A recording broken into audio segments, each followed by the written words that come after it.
Good afternoon, everyone, and welcome to our monthly meeting of the Cobb County Board of Zoning Appeals. At this time, I would like everyone who's able to stand and pledge allegiance with us. I pledge allegiance to the flag of the United States of America and to the republic for which it stands, one nation, under God, indivisible, with liberty and justice for all.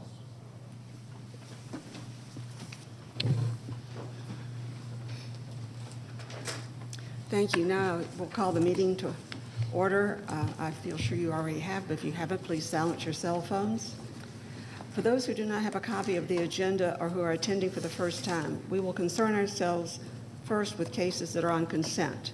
These are cases that have been reviewed by the board and by the professionals from various departments here in the county, and to which there is no known opposition at this point. We have discussed these in our work session. Certain staff comments and stipulations have been made, and we do not anticipate any further discussion that will be needed for our decision. Excuse me. So as we go forward, the County Zoning Division Manager, Mr. Peterson, will read each case into the record. Mr. Peterson will ask that you raise your hand when your case is called to signify you are present. If you are here in opposition to a case that is currently on consent, Mr. Peterson will ask you to identify yourself as the case is read into the record. We will then pull the case off of consent and put it on our regular agenda. We will then vote on all of these cases still on consent at one time. Once we have approved the cases on consent, we will move to our regular case agenda. Mr. Peterson? And thank you, Madam Chair. And before we begin the consent agenda, there are 3 announcements I need to make. Variance case V110 of 2023, Pulte Home Company, LLC. This case has been withdrawn without prejudice. It will not be heard today, so we will not hear V110. Next one is V20 of 2024, Michael Dillard. This case was withdrawn without prejudice, and V20 will not be heard today. Madam Chair and Board, we did get a request to continue variance case V26 of 2024, John Burke. So we would need a vote from the board to continue V26. So moved. Please place your votes. The motion passed 5-0. Thank you.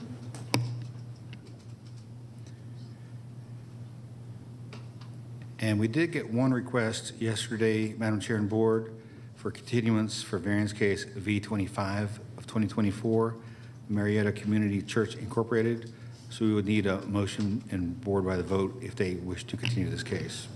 Madam Chair, what we have some folks who came here today in opposition, so what we'll probably do is move forward and hear it. Okay, that's fine. May end up continuing it, but at least we can get started. Okay. And with that, I'm ready to start the consent agenda. Cobb County Board of Zoning Appeals variance hearing consent agenda for February 14th, 2024. First case on consent is variance case V13.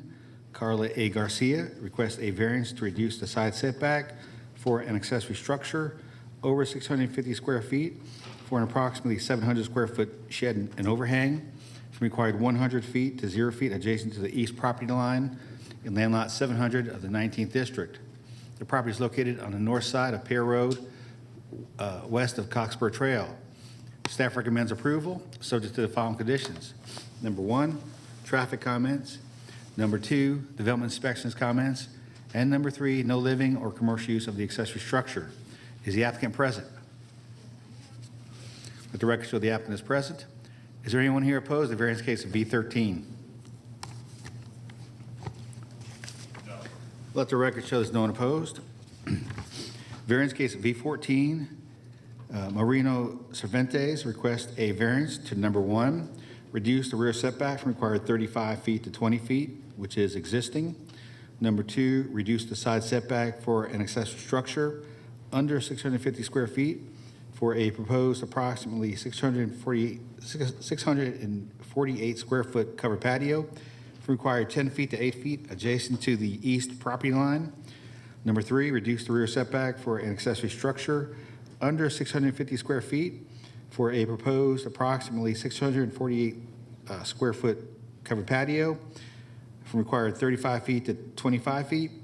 Number 4, allow an accessory structure, which is a proposed approximately 648 square foot patio from to be to the side of the principal building. And number 5, allow a second electrical meter on a residential property in land lot 9 of the 17th district. The property is located on the north side of Pastel Drive, west of Cunningham Road. Staff recommends approval, subject to no living or commercial use of the accessory structure. Is the applicant present? Let the record show the applicant is here. Is there anyone here opposed to variance case V14? Let the record show there's no one opposed. Variance case V16, Amanda DeSantis requests a variance to number 1, allow an 8-foot wall in front of or to the side of a house in a residential district. Number 2, reduce the rear setback for an accessory structure under 650 square feet for an existing approximately 520 square foot carport number 1, required 35 feet to 6 feet. Number 3, reduce the setbacks for an accessory structure over 650 square feet for an existing approximately 4,696 square foot garage, shed and overhang, required 100 feet to 58 feet adjacent to the rear property line and the 72 feet adjacent to the east property line. And number 4, allow the accessory structures, which are the existing approximately 520 square foot carport number 1, the existing approximately 4,696 square foot garage, shed and overhang, and the existing 576 square foot carport number 2 to be located in front of or to the side of the principal building in land lot 179 of the 20th district. The property is located on the south side of Ellis Road, east of MacDobbs Road.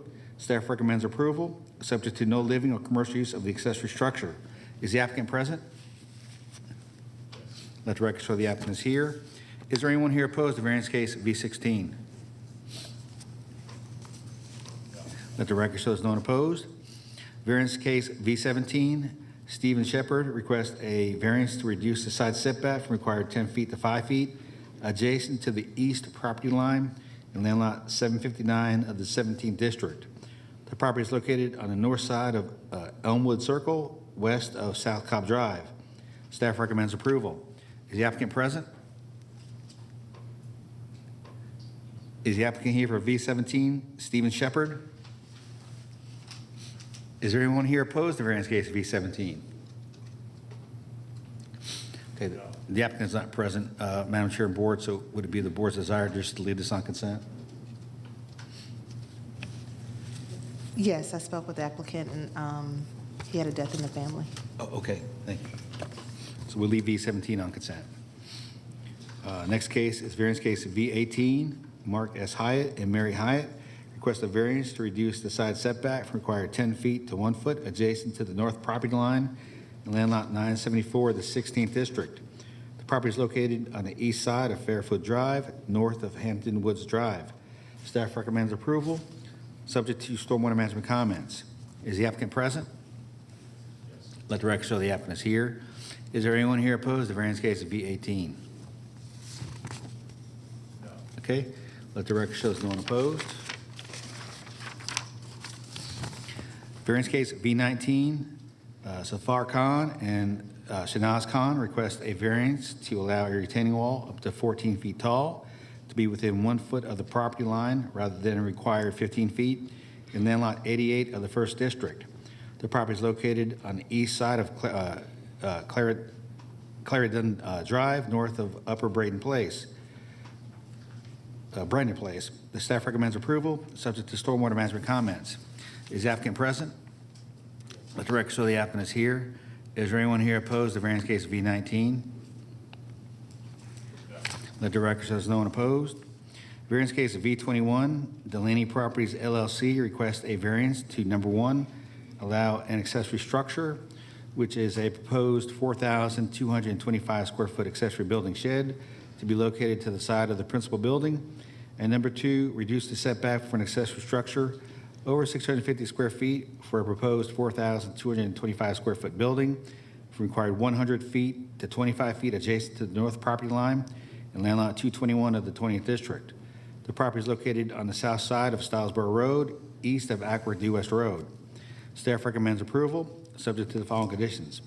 Number 1, stormwater management comments. Number 2, fire department comments. And number 3, no residential dwelling or commercial use of the accessory structure. Is the applicant present? Yes. Let the record show the applicant is here. Is there anyone here opposed to variance case of V21? No. Let the record show there's no one opposed.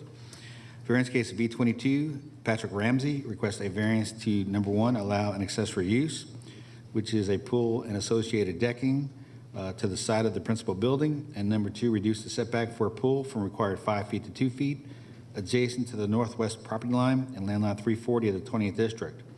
The property is located on the northeast corner of Catesby Road and Nuttail Lane. Staff recommends approval, subject to stormwater management comments. Is the applicant present? Let the record show the applicant is here. Is there anyone here opposed to variance case of V22? No. Let the record show there's no one opposed. Variance case of V23, Ashley Hamlin requests a variance to reduce the front setback from required 45 feet to 15 feet in land lot 259 of the 20th District. The property is located on a private easement west of Ackworth West Road, south of Turnwell Place. Staff recommends approval. Is the applicant present? Let the record show the applicant is here. Is there anyone here opposed to variance case of V23? No. Okay, let the record show there's no one opposed. Variance case of V24, Amanda DeSantis requests a variance to increase the maximum allowable impervious coverage from 35% to 40% in land lot 180 of the 16th District. The property is located on the north side of Mystique Landing, east of Mabry Road. Staff recommends approval, subject to stormwater management comments. Is the applicant present? Let the record show the applicant is here. Is there anyone here opposed to variance case of V24? Let the record show there's no one opposed. Variance case V27, Derek Baker requests a variance to allow an accessory use, which is a proposed pool, spa, and associated decking to the side of the principal building in land lot 523 of the 16th District. The property is located on the east side of Naz Court, east of Naz Trace. Staff recommends approval, subject to stormwater management comments. Is the applicant present? Is the applicant here for V27, Derek Baker? Is there anyone here opposed to this case? All right. The applicant's not present. Madam Chair and Board, would it be the board's wish just to leave this case on the consent agenda? Okay, so we'll leave it on consent. All right, next case is variance case V28. Benford O. Lackey III requests a variance to reduce the setbacks for an accessory structure over 650 square feet for a proposed 720 square foot detached garage from required 100 feet to 11 feet adjacent to the south property line and the 10 feet adjacent to the east property line in land lot 93 of the 20th District. The property is located on the east side of Overlook Trail, west of Shiloh Trail West. Staff recommends approval, subject to the fire department comments. Is the applicant present? Yes. Let the record show the applicant is here. Is there anyone here opposed to variance case V28? Let the record show there's no one opposed. Variance case V29, Sarah Hensley requests a variance to number 1, reduce the front setback from required 35 feet to 26 feet, which is an existing condition. Number 2, reduce the side setback from required 10 feet to 7 feet adjacent to the south property line, which is existing. Number 3, reduce the side setbacks for an accessory structure under 650 square feet for an existing 313 square foot gazebo from required 10 feet to 5 feet adjacent to the south property line and the 7 feet adjacent to the north property line, which is existing. Number 4, allow the pool equipment to be to the side of the house. And number 5, increase the maximum allowable impervious coverage from 35% to 40.43%, which is existing, in land lot 676 of the 16th District. The property is located on the west side of Lakefront Court, north of Castile Road. Staff recommends approval, subject to stormwater management comments. Is the applicant present? Is the applicant present for V29, Sarah Hensley? Is there anyone here opposed to variance case V29? Okay, there's no one opposed. Madam Chair and Board, the applicant is not present. Would it be the board's desire just to leave this case on the consent agenda? Okay. All right. Next case is variance case V30. My Pool Builders request a variance to number 1, increase the maximum allowable impervious coverage from 35% to 40%. And number 2, reduce the side setback for an accessory structure or an accessory use, which is a proposed pool, required 5 feet to 1 foot adjacent to the west property line in land lot 1033 of the 16th district. The property is located on the south side of Grist Mill Road, east of Jenny Mill Court, and west of Harness Mill Court. Staff recommends approval, subject to the following conditions. Number 1, stormwater management comments, and number 2, site plan review comments. Is the applicant present? Let the record show the applicant is here. Is there anyone here opposed to variance case V30? Let the record show there's no one opposed. And finally, variance case V32, Joe Dia Benedito requests a variance to reduce the setbacks for an accessory structure over 650 square feet for a proposed approximately 1,296 square foot expanded garage required 100 feet to 10 feet adjacent to the east property line, 18 feet adjacent to the rear property line, and 76 feet adjacent to the west property line in land lot 269 of the 20th district. The property is located on the north side of First Cotton Drive, east of Weeping Willow Drive. Staff recommends approval, subject to the following conditions. Number 1, stormwater management comments, and number 2, no dwelling use or commercial use of the accessory structure. Is the applicant present? Let the record show the applicant is here. Is there anyone here opposed to variance case V32? Okay, let the record show there's no one opposed. And that completes the consent agenda, Madam Chair and Board.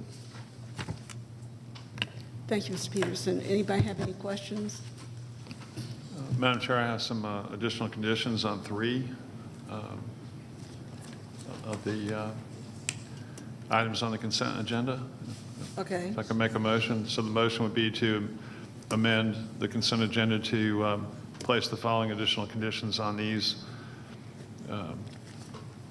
applications in District 1. As to V14, that no accessory structure be used as a separate second residence. As to V23, two additional conditions: that no garage may be used for commercial purposes and cannot be used as any automobile repair facility, and any mechanical work conducted on any vehicles must be conducted inside the garage structures. And then those same stipulations, that no garage be used for commercial purposes and not be used as an automobile repair facility, and that no mechanical work be conducted on any vehicles except inside the garage structure, that also apply to V32. All righty. Anything else? Before we have a motion and a vote, I will be recusing myself from V17 because I may have a potential conflict. So, is everybody okay? You ready to have a motion, please? I need a second still. I make a motion that we approve the consent agenda with the conditions that were placed and with the recusement of Barclay Russell on V17. We have a motion and a second. Please place your votes. Consent has passed 5-0. Thank you very much. If you were on the consent agenda, you're certainly welcome to leave, and if you'll do so quietly, and then we'll start on with our regular cases. Thank you.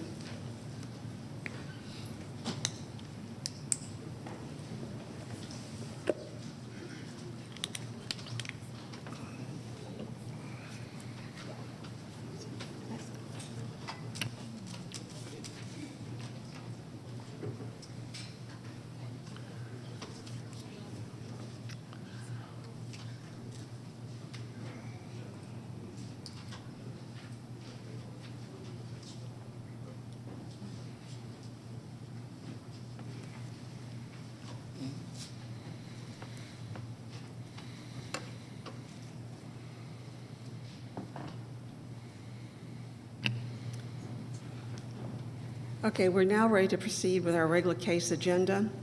The procedure here is that Mr. Peterson will read a case into the record. The applicant and or representatives of the applicant who wishes to speak will be asked to come forward to be sworn in. Likewise, anyone wishing to speak in opposition will be asked to come forward and be sworn in as well. The applicant and the opposition will have 10 minutes each to present their case. All testimony will be from the podium to my right, and testimony will be followed by questions from the board and may be directed to either party. And a reminder, once comments have come in from all parties related to the case, the public hearing will be closed and there can be no further comment from the parties involved unless requested by a member of this board, at which point you'll be asked to return to the podium. With that, Mr. Peterson, it's all yours.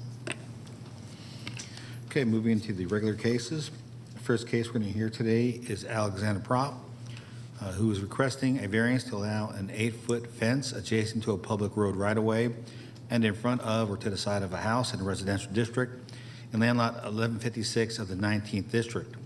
The property is located on the south side of Clay Road, west of Bronner Lake Drive. Is the applicant present? The director of the applicant is here. Is there anyone here opposed to the variance case of V15? Yes, we have one. One? Okay. Let the record show there's one person opposed. All those who wish to address the board, please come forward to be sworn in.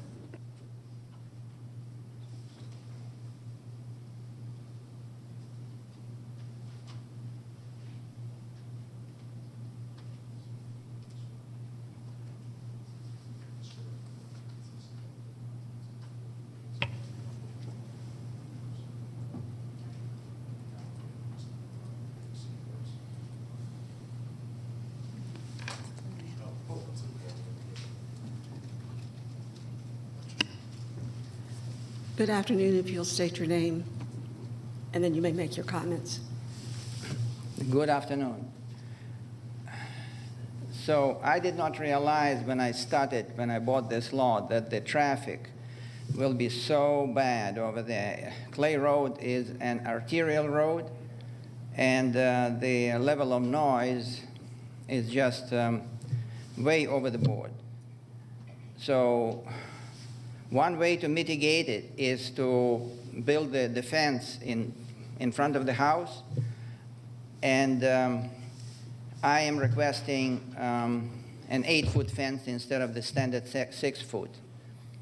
And actually, what I did, because I had a chance to talk to Ms. Sheffield, and she said, okay, your hardship is noise, but did you do the measurements? And it occurred to me I should do that, so I looked it up how to do that, and there is an app which has good references that measures the decibels. On my iPhone, I measured it. I sent the information to Ms. Willis. 3 days in a row, I measured the decibel noise inside the house and outside. And I also looked up the EPA standards for the noise. And so I have all this information. I actually put it on a table here, and I have 5 copies if you would like to take a look at it. Would you please give us your name, sir? Please state your And name. I'm a little short of hearing. I'm sorry. Would you please state your name? Alexander Prop. Thank you. So the EPA standards are the higher limits of the noise levels are 45 decibels indoors and 55 outdoors. And I measured on my property for 3 days in a row, starting on Sunday, February 11th, Monday, and Tuesday, yesterday, indoors and outdoors. And consistently, the level of noise indoors was on Sunday 48.2, if you can see look at the bottom, and the outdoors was 73.1, which is way over the limit. And but also the indoors is over the limit. And the other ones, on Monday it was very close, 47.1 and 74.0, and on Tuesday it was 49.9 inside and 74.3 outside. So it is a concern over there. And so and especially because what happened is that this house is so close to the road. Unlike my neighbor next door, I have one adjacent neighbor. He's set back about 50 feet further from the road. But I'm very close to the road because of the septic system requirement. It was difficult to place a septic system on that lot. And the way the engineer designed it, there was only a little space left for the house close to the road. So that's how it happened. So I'm only 50 feet from the road. And so the outside noise is really detrimental. So I hope you would, consider my request and allow me to build that fence. The fence will go inside my property line, about 2 feet inside the property line. So it should not, so it will be about, I measured it, about at least, it goes right under the power line, which is 16 feet from the road. 16 feet. So it should not obstruct the view of the road because it is not right on the road. This is my request, and let me know if you have any questions. Thank you. You may be seated.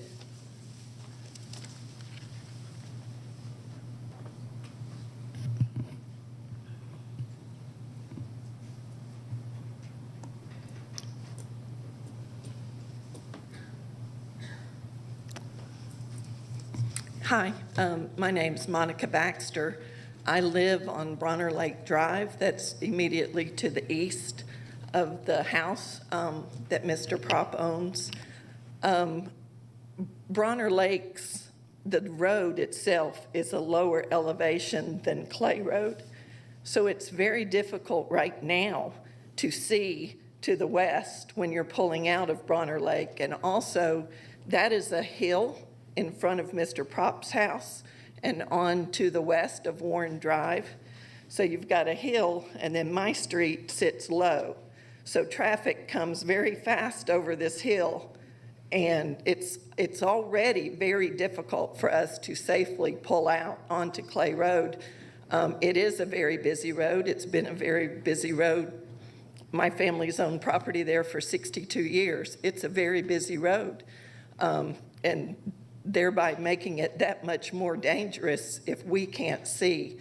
Any fence is going to block our view. An 8-foot fence would certainly block our view.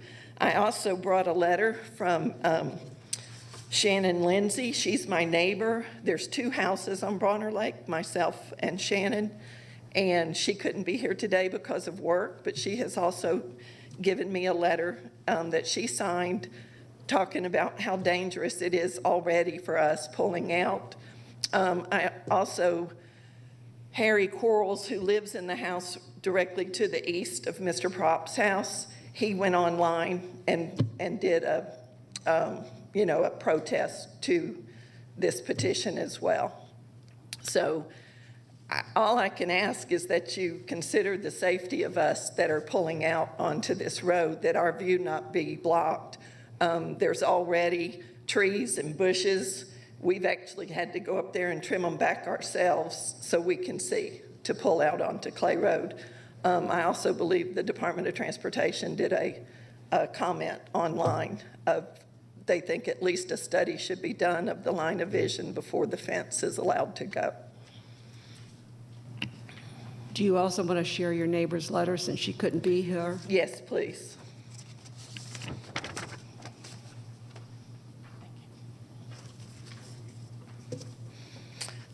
So that's all I have.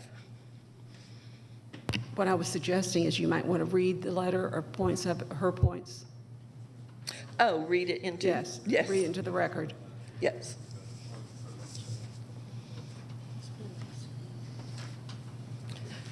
So the letter's dated February 13th, 2024. To whom it may concern, I live at 4975 Bronner Lake Drive, Austell, Georgia. Getting out onto Clay Road is already a problem due to limited visibility. By adding an 8-foot fence to block out noise, this will even further limit our already limited visibility, thus greatly increasing our chances of an accident while trying to get out onto Clay Road. I ask that you consider the safety of the people who live in this area. Please make your decision based on safety as opposed to inconvenience of noise. Sincerely, Shannon Lindsay. I don't know if I said my address. I'm at 4999 Bronner Lake Drive. Is there anything else you'd like to share? The only other thing I had was a lot of high school students cut up through Bronner Lake to cross Clay Road right there, and they're headed to South Cobb High School, and limiting their visibility as well, crossing the street there would be a problem. Okay. Thank you very much. You may be seated. Thank you.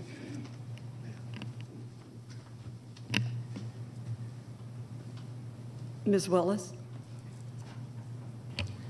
Thank you.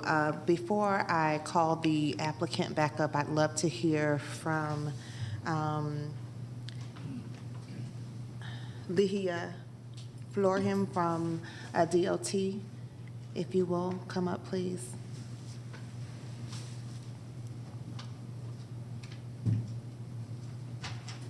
Good afternoon, Lihia Florham, DOT. If you can please speak to us regarding this particular site, what you were able to uncover and or discover in your site visit. Sure, thank you. So as proposed, the fence is proposed along the northern property line. And at this time, I think he's going to project it. So this is the line of sight currently at Bronner Lake Drive. As you can see, it's about approximately 200 feet right now, as it is. And if you put a fence along that property line, you will see that you will block that even more. Clay Road is a 45-mile-per-hour arterial, and it requires a minimum of 500 feet of line of sight. So what we will recommend is for the fence to be located off the county right-of-way to a point, which we haven't determined yet, and the property owner can determine, that they won't impede the line of sight from Bronner Lake Drive or from the driveway to the west of their property, and to conserve as much of that 500 feet of line of sight as possible.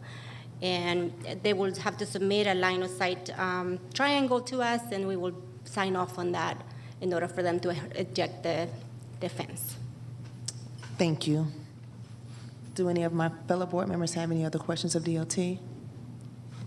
Thank you. You may be Thank seated. you. If the applicant, Mr. Prop, if you will come back up for a moment, I have a couple of questions for you.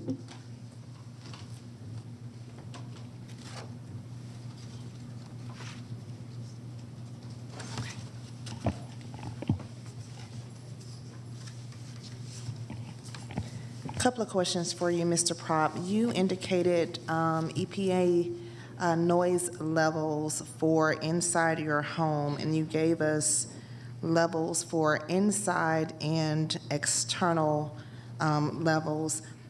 Is your home currently occupied? No. It is under construction. We need another month.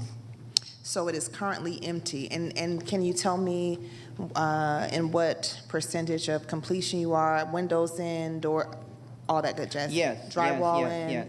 And I measured the noise inside, just, stepping inside the house, and the outside from the front porch. So basically about 50 feet from the road. Understood. And so inside the house, which is vacant currently, you're about 30 days from entering, correct? From occupancy, 30 days from occupancy? Did you say? You're about 30 days from occupancy? Probably. Okay, thank you. Yes. Does anyone else have any questions of Mr. Prop? Thank you, sir. You can have a seat. Thank you. Thank you. All right. Do any of my other co-members have any questions or concerns that they'd like to render? Fred? Thank you. Mr. Peterson, I believe I heard a comment that there are power lines running across the front of the property, and I presume usually when there are power lines, there are easements as well? Yeah, the aerial photographs and the images online do show a power line going across the front of this property. Okay. I'm not sure if there's an easement or not, Commissioner Bowling. So my comment would be if a fence is allowed, that it should be south of all existing power lines, that's probably a Georgia Power easement. And even if there's not a formal easement, they'll need to get to them, service them, and it's probably less than prudent to have a fence directly under the power lines. Thank you. Thank you, my fellow board members, for your comments and diligence. After reviewing and considering the applicant's application and testimony from DOT, I don't feel like it is our position at this point to rule in favor or in declination of. We do want to give you, I feel like it will be in your best interest, Mr. Prop, to work with DOT to figure out a solution that would not impede line of sight, because I do hear the concerns, and that is a very, very busy road. I actually visited that property, and I believe that there is a way that if you work with DOT, they can help you to design that fence in a way that does not obstruct, but then gives you the privacy and or the sound buffer that you are looking to accomplish. So with that said, I'd like to make a motion to hold this particular variance case until next month, to give you 30 days to work with DOT to come up with a solution that will satisfy both line of sight and also your variance needs. Thank you. Do I have a second? I second it. Please place your votes. The recommendation to hold has passed. Next case, Mr. Peterson. Okay, next case is variance case V25, Marietta Community Church Incorporated. Request a variance to number 1, allow parking in the required front yard of any R district for a non-single family resident use. And number 2, allow parking on a non-hardened and treated surface, which is gravel or mulch, in land lot 318 of the 20th district. The property is located on the east side of Ernest Barrett Parkway and on the south side of Rocky Ridge Road. The applicant's representative is present. Is there anyone here opposed to variance case V25? Two. Okay, let the record show there's 2 people who are opposed. All those who wish to address the board, please come forward and be sworn in.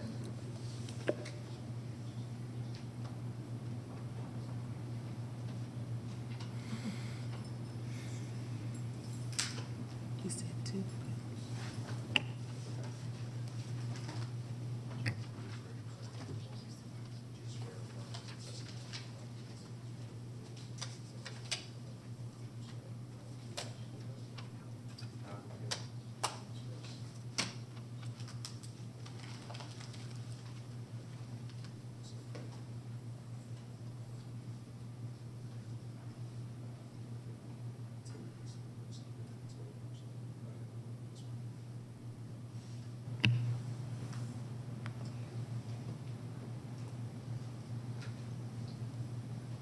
Can the applicant please come forward?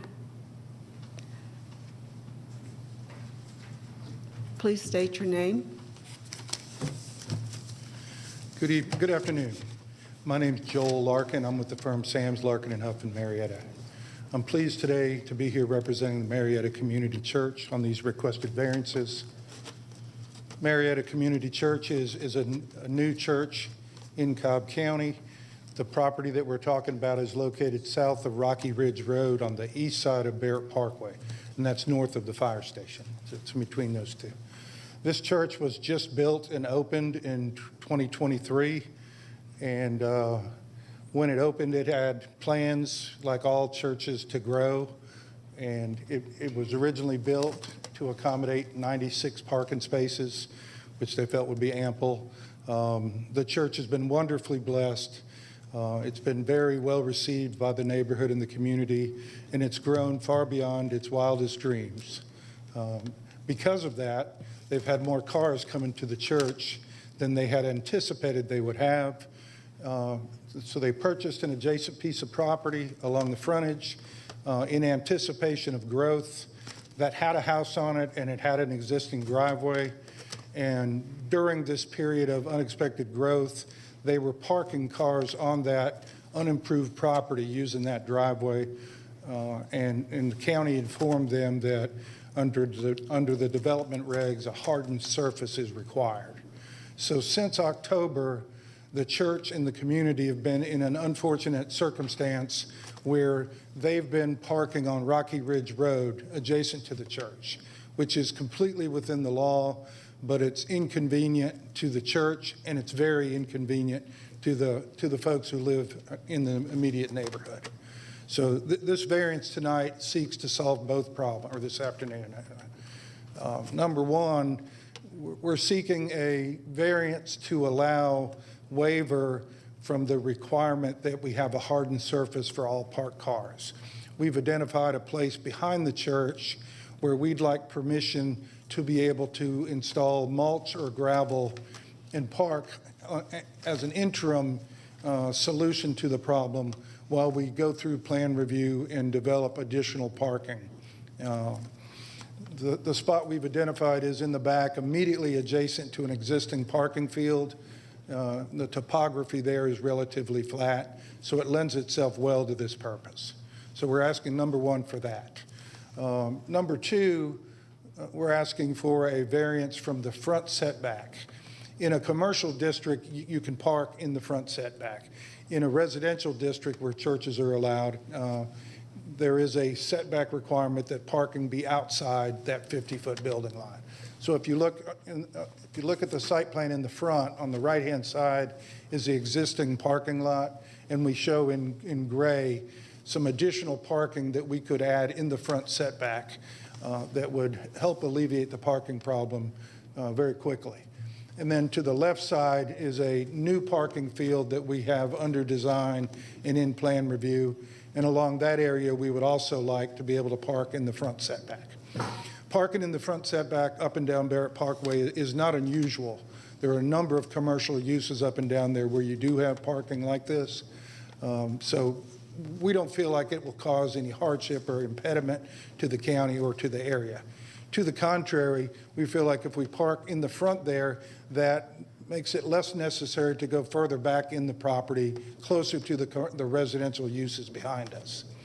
Now, during the process of seeking this variance, Mr. Beloin has brought to our attention some technical concerns relating to site distance and visibility that we're looking at now, and that's why we've asked to table this application so we can consider that further.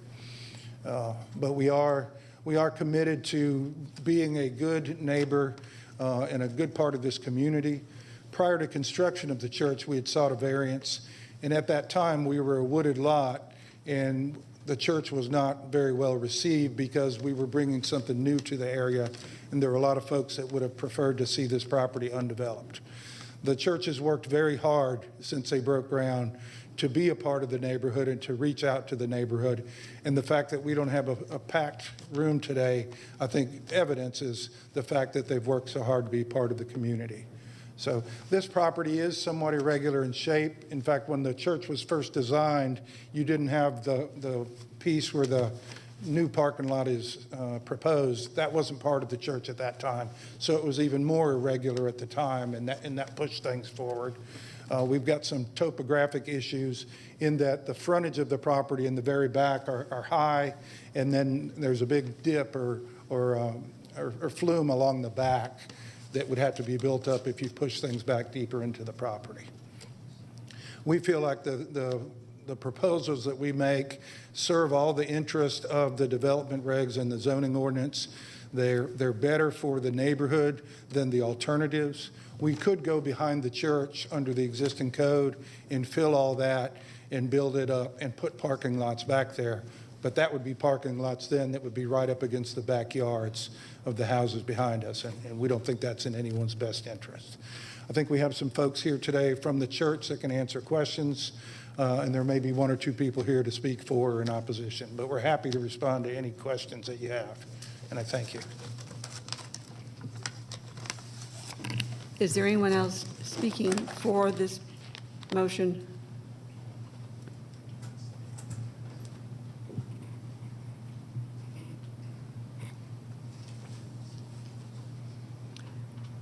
Good afternoon. Come up and state your name, and also you have 4 minutes. Thank you. I'll talk quick. My name's Rusty Smith. I'm a part of the residents here. I'll be completely candid. This was not well received, and I don't know that we're at a good spot between how we feel about the church and what they've brought in at this point. But I will tell you that the current leadership at the church, in my mind, has gone out of their way to try and at least fix some of the ill will that was created years ago. Where we're at right now with the parking on Rocky Ridge, it is an absolute death trap with people coming in off of Barrett Parkway. You're coming in 35, 40 miles an hour trying to slow down and get in. I'm fully supportive, regardless of how maybe this has not been well received in the past. I'm fully supportive of any variance that the church asks for that will help them get their parking back on their property and off of our residential street. Because we shouldn't have to worry about our safety as we're trying to get up and go to our own church on a Sunday morning and people are coming in and out. What the church is proposing, especially with the parking around back, for me is an easy compromise between the residents, the county, and the church, because it serves all parties to try and get a resolution to what is a current issue.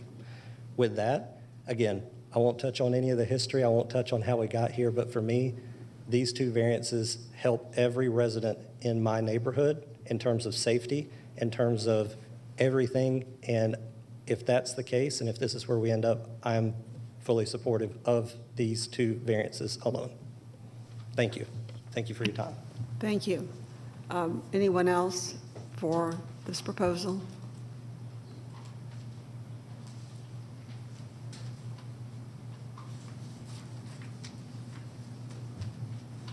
I'm Pastor Zach Carden of Marietta Community Church, and I want to speak for this proposal. I'm brand new. I wasn't there for the earlier things that caused ill will, but I have spent a good bit of my time, as Rusty said, trying to reach out to the neighborhood and make some peace here. We want peace. We want the things that are in best interest for those who are dwelling behind us. We want to be good neighbors. And my concern here is if we don't get the variance in the back, that is temporary. If we're forced to go back, I'm going to have to go back to the neighborhood and just say, you know, we hate this, but we're going to have to do something about our parking. And that's going to cause more noise and more issues if we have to push back further on our property. We don't want that. We don't want that for them. We've started to rebuild those relationships. And so my appeal to you today is to allow us to rebuild those relationships by allowing us to do something that's not really going to threaten the neighborhood behind us. So that's all I want to say this morning. Thank you. Anyone else? We have another minute, 20 seconds. All right. Anyone in opposition, please come forward.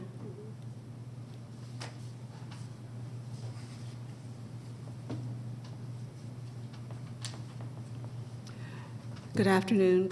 Please state your name and then Good make your afternoon. comments. My name is Stephen Hyde. I live and reside at 173 Stone Mill Lane. I live directly behind the church. When I purchased that house in 2001, I had 100% privacy. I could not see Barrett Parkway, couldn't hear it, none of it. I had a beautiful private backyard. The people that had the property in front of it was the Reds. It was one little house on it. It was one of the big reasons that I purchased that property. It was just a beautiful place. Now, from my porch, I can see all the cars at Barrett Parkway. That's all I hear. I hear the traffic all day long, all day, whatever it is. If I'm there, I'm hearing traffic. If I'm in the backyard of my grandson, I'm hearing the traffic. On Sunday mornings, if they start parking directly behind it, where what is the buffer is very, very thin now, so I can directly see the church. All I'm gonna do is see cars coming and going on a gravel lot and creating dust and whatever other issues that may preserve. I just don't agree with it.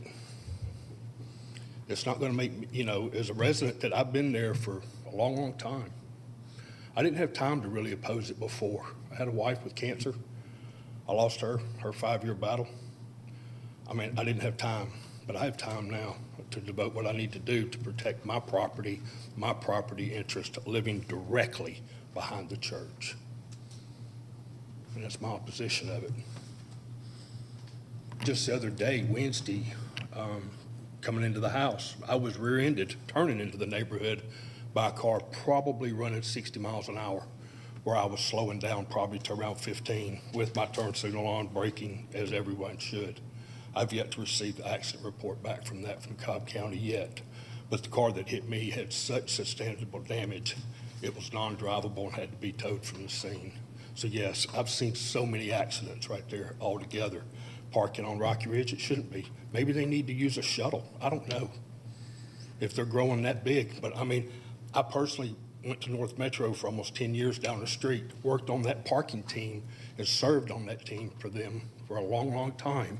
I've seen all the stuff that they created to create buffers between those residential neighborhoods and their church and the way the parking is. So I think they've got a lot of room for improvement, and they need to come up with a better plan. But not to build a parking lot in my backyard that I used to always have so private. I used to get hand-feed deer in my backyard off that fence. They ran all through that corridor, all down into that pasture where that retention pond is, and ate every day, every night. You could count on them deer sitting there. You could count on them at the feeders on the fence and feed them right there. I don't have none of that anymore. That's all gone. All I see is a church, a very, very broad view of that church. Thank you. Is there anyone else in opposition that wishes to speak? All right, thank you. We now close the public hearing. Mr. Boulogne. If I could get DOT up first.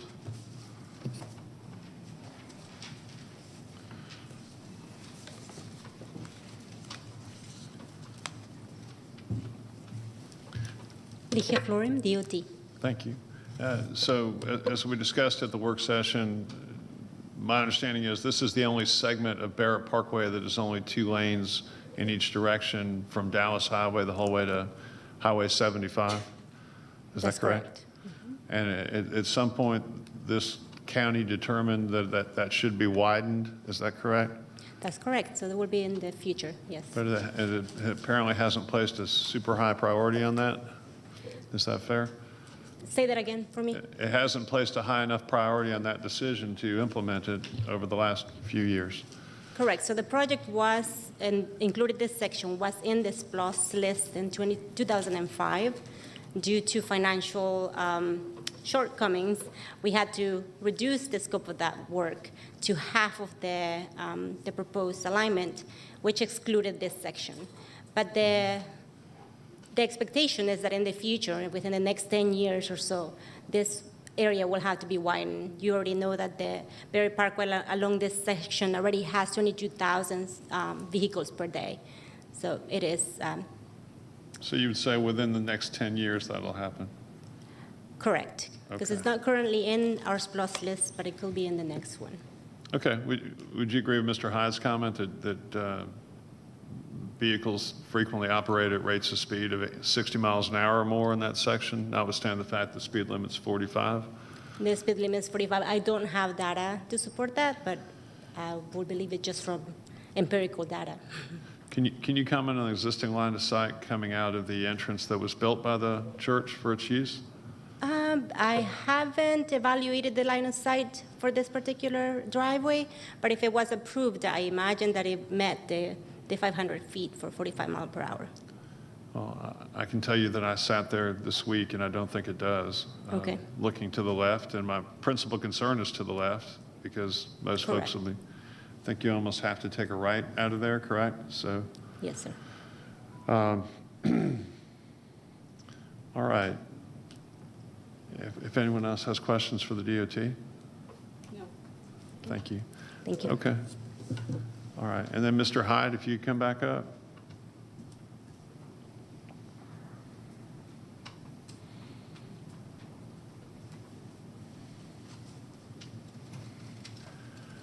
So my first question for you, did you sign in and provide a current phone number where I can reach you?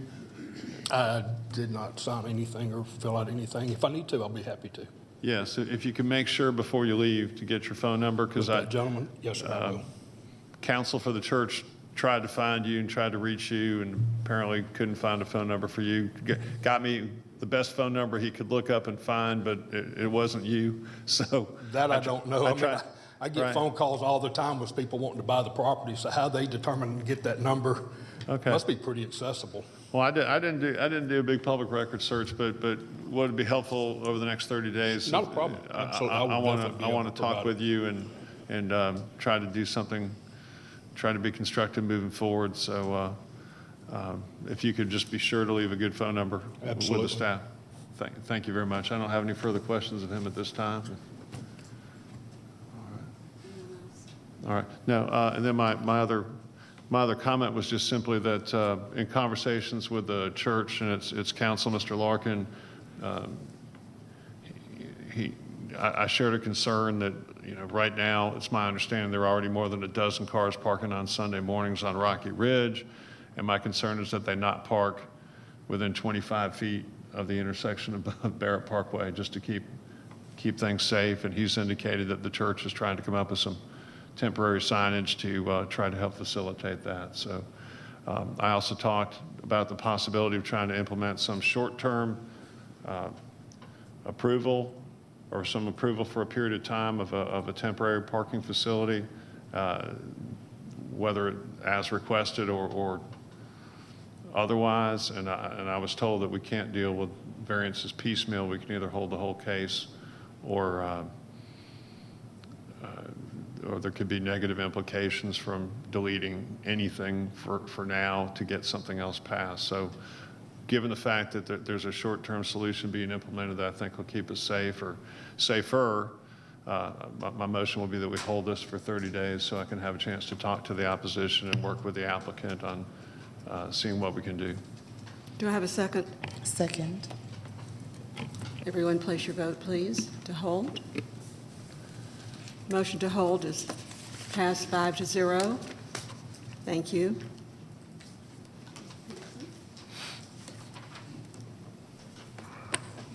Okay, next item is variance case V31. Andre Takacsento requests a variance to number 1, allow an accessory structure, which is an approximately 60 square foot firewood storage to be located to the side of the principal building. Number 2, reduce the setback for an accessory structure under 144 square feet for an approximately 60 square foot firewood storage for required 5 feet to 0 feet adjacent to the north property line. Number 3, reduce the side setback for an accessory structure, which is an existing approximately 63 square foot wood shed from required 5 feet to 4 feet. Number 4, reduce the side setback for an accessory structure, which is an existing approximately 72 square foot wood playground from required 5 feet to 3 feet. And number 5, reduce the side setback from required 10 feet to 0 feet adjacent to the north property line in land lot 283 of the 16th district. The property is located at the northwest corner of Langston Drive and Langston Court, north of Bells Ferry Road. Is the applicant present? Yes. Let the record show the applicant is here. Is there anyone here opposed to variance case V31? Got one? Okay, let the record show there's one person opposed. All those who wish to address the board, please come forward to be sworn in.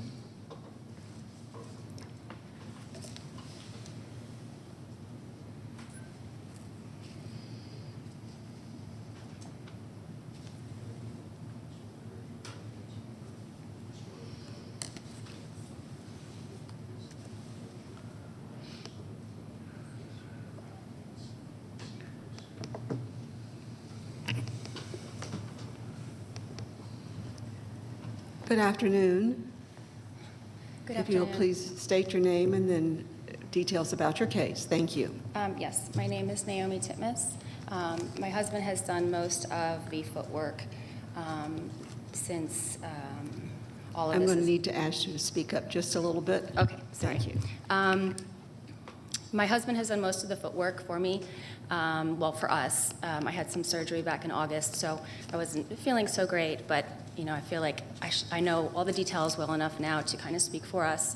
And he's not from the United States originally, so he sometimes struggles.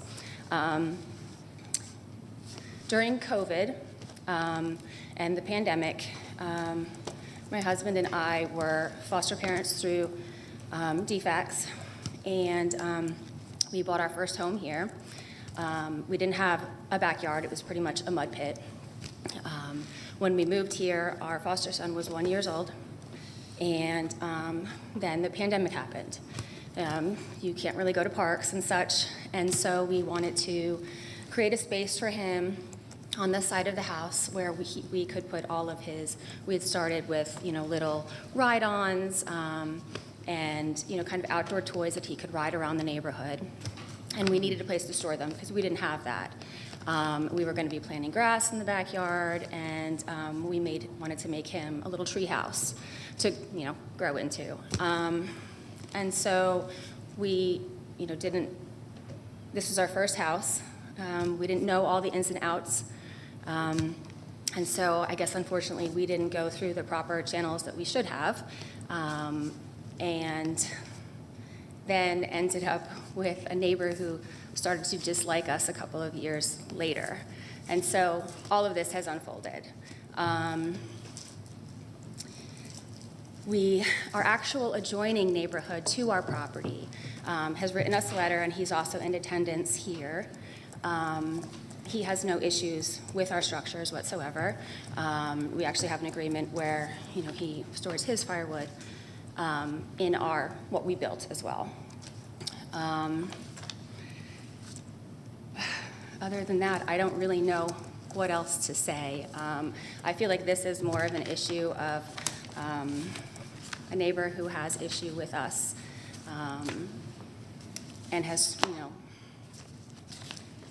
been vocal on my choice of a vehicle at one point. And so, unfortunately, we're in this situation. I have the letter. I don't know who I should give that to.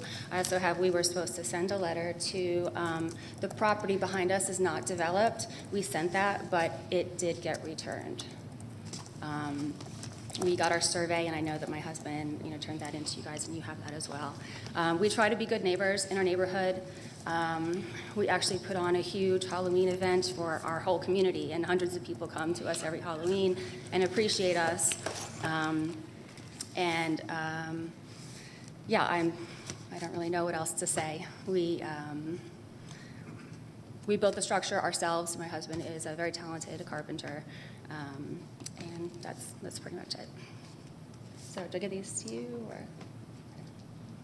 Thank you. Person in opposition, please come forward, state your name. You have 10 minutes.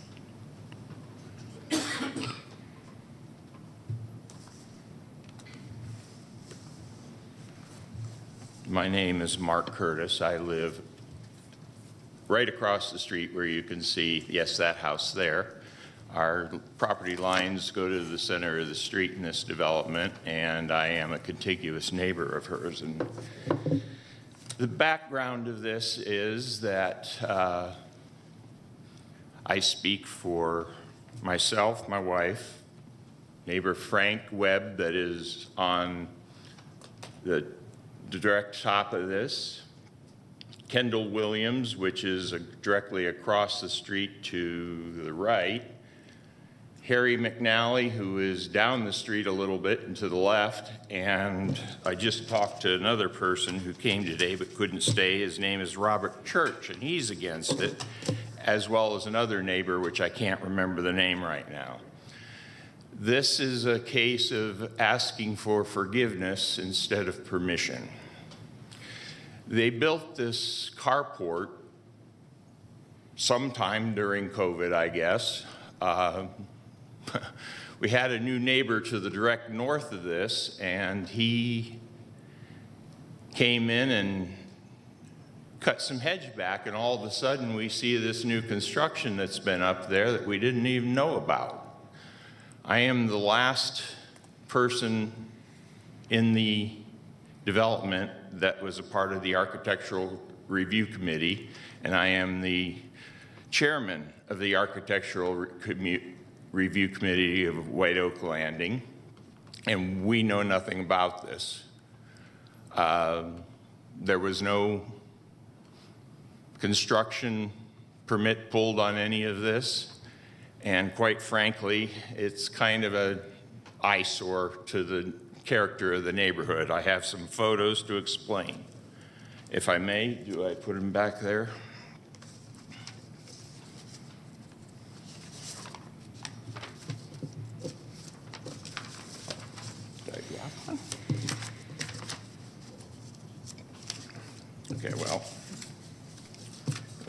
with this one. This is what we see. We have some small boat hung on the side of the house under this. We have apparently a Halloween witch stored out there, and now it's out stored on the lawn because she doesn't like me. And I'll show you that on some pictures. We see all manner of toys, totes, other things, firewood there. And I note on this construction that there's not really any appropriate flashing or anything, and I don't believe this was constructed according to any code or construction science or materials. I can't see a roofing material over the side of the thing. I did look at the footing, and I believe the footings are not appropriate for both wind shear and the load that they could be put on it. I don't think they put much thought or design into this thing altogether, and the color isn't right on that, but the house is white, and that is kind of just wood that's obnoxious. Here is another picture of their company vehicle parked in it. This is a trailer which appears every so often. It used to appear more often, but I guess they took their construction business out of the backyard and the garage and put it somewhere now, so that they only bring this trailer home once in a while. And then this picture, I believe, was taken yesterday, maybe a week ago. I don't really remember.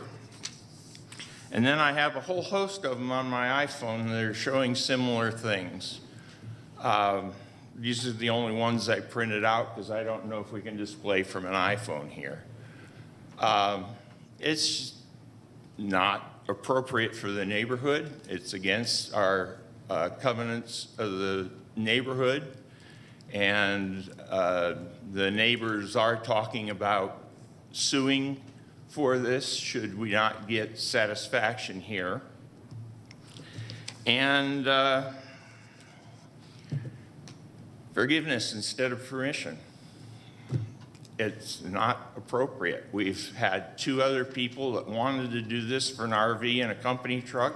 The neighborhood told them no, and I think it went as far as a variance, and that was denied 25 years ago. We don't allow this in our neighborhood. I think, well, here's one last picture of the abomination that became a apparent for-profit Halloween required or asked for donations before they went into it. This is from September into October, and then they took it down. It took them till after Halloween to take the Jack Skelly figure down and some other things. So we're just not too happy with the construction that was put on the side of the house. I ask you to deny them forgiveness for this construction. I don't care anything about the backyard structures that you're talking about on this.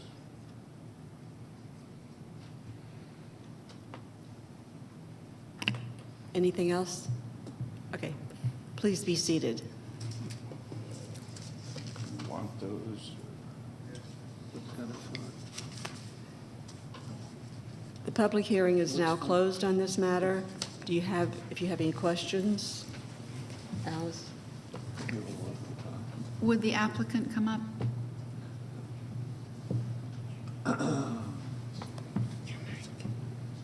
It's on.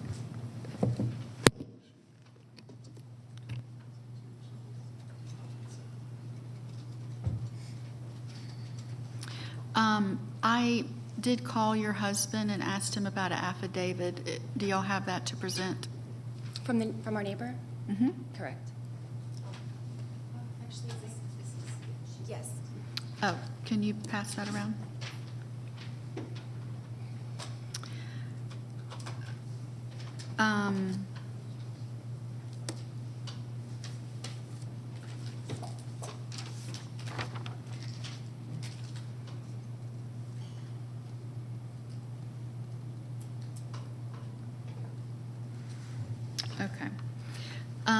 Based on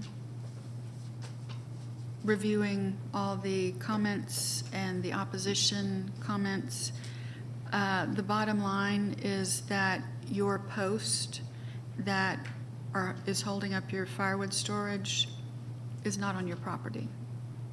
So it would be illegal for us as a board to grant a variance on someone else's property. So your posts for your firewood structure are not on your property, they're encroaching on your neighbor's property, so therefore I do not see a hardship, and I make a motion to deny your 5 variance request and give you 45 days to get everything cleaned up. Is there any other discussion? To get everything what? Sorry? To get everything what? 45 days to get everything? Remove the structure that's encroaching on your... That's even with the neighbor who is on their property, does not oppose to it, we still have to take it down. The structure itself wasn't permitted. It's storing stuff that isn't allowed, so... We got a storage unit. Those totes aren't even there anymore. He took these pictures before we got a storage unit. I told the officer who's come out, you know, that there's no... Please speak up a little bit. I'm sorry. I'm sorry. We got a storage unit. The totes that are there are from that massive Halloween thing that we put on for the community children that come and walk through that every year for free of charge. Yeah, it takes us a little bit to clean it up because it takes us about 4 weeks to set it up for the community, okay? Those totes that he took the photo of are now in a storage unit that we pay $150 a month to keep those things up for.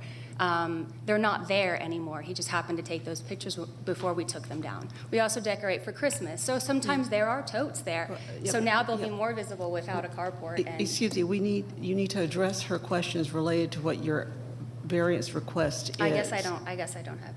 Okay, that's okay. I just trying to keep us in order.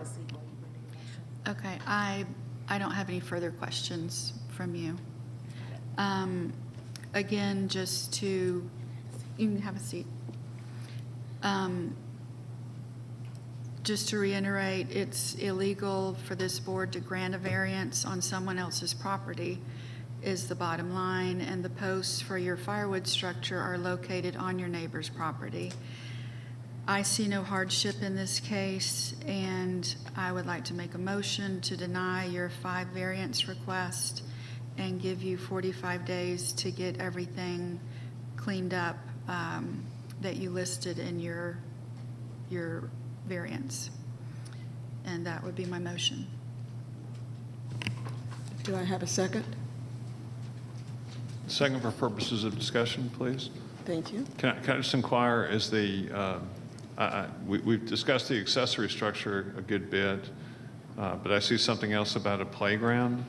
Is that also over the property line as well? They're all impeding on the back setback line. They did not pay any attention to where they should have put their structures. They just put them by the property line or across the BSL line, and that's pretty much the backyard. There's a wood playground, there's all sorts of wooden items back there that I mean, I'm not all worked up about the playground. I assume they can move it, so it's not like it has to be torn down. There's a wood shed, wood play area, a wood playground, and then the firewood storage, and the carport, I guess is what we would call that. So to clarify, what you're saying is all of these structures are into the setback, and then with the carport, it's over the property line, which we legally cannot touch. Yes. Okay, thank you. We ready to vote? Yes. Please place your votes to deny. Denial has passed 5-0. Thank you very much. All right. We now have a little bit of housekeeping to do. So has everyone had time to read their minutes, I hope? Yes. Do we have a motion to approve the minutes from, oops, I'm gonna get the dates, let me get the dates right. From the January 10th meeting of the Board of Zoning Appeals. Make a motion to approve the January 10th meeting minutes? Yes, the January 10th. Second. Okay, we have a motion and a second. Please vote. The minutes for the January 10th meeting passes.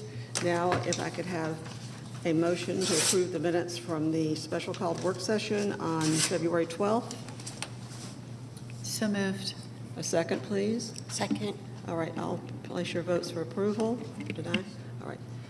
Minutes are approved. Now, we are going to take a break to allow for people to get prepared for the case that we will be hearing. So we will, do we need to adjourn? 3 p.m. start. At 3 p.m. start, perhaps. I would suggest at 3 p.m. Okay, we'll be back at 3 p.m. We're good? Okay, thank you.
Good afternoon.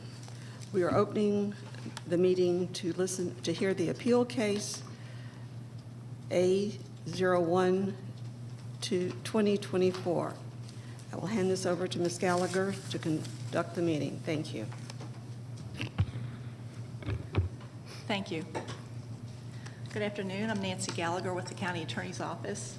I'll be the hearing officer this afternoon. This is not my normal role, so please bear with me. I'm filling in for Debbie Blair today. She couldn't be here. Can you hear me okay? Yes. Okay, thank you. I'll go over the procedural steps that we'll take, and like I said, if I get something wrong, I'm sure Mr. Johnson can correct me or the board can correct me. There will be, first, do we have any pre-hearing motions that we need to take up? Okay. And if I say your name incorrectly, please let me know. We have Mr., is it Vicentin? Vicentin? Byzantine. Byzantine. Okay, thank you. And Ms. Bunshu? Got it. Thank you. Okay. I'll be the timekeeper. We start with each side can have 3 minutes for an opening statement if you choose. Plus each side will have 20 minutes total to present their case. That includes any time you may be questioning the other side's witnesses if you have a witness. I'll pause your time for any questions the board members may have. That does not count against your time. In addition, you'll have 3 additional minutes for a summation at the end if you want. The appellants, that's Mr. Byzantine and Ms. Bunshu, you can reserve 3 minutes of your total time for a rebuttal. That's at the end if you want to. As I said, members of the board can ask questions at any time, and I will stop the clock, and that won't count against you. If there's any questions about what can be admitted into evidence, I'll rule on the evidence. We don't have strict rules of evidence like you would in a court of law. So, and then the board can take up the matter and either make a decision today or they can take it under advisement. So, Mr. Johnson, did I cover everything? All right. Any questions? Okay, do the parties want to make opening statements? I'm not sure who the party is. I can, but I could also just talk. I don't know.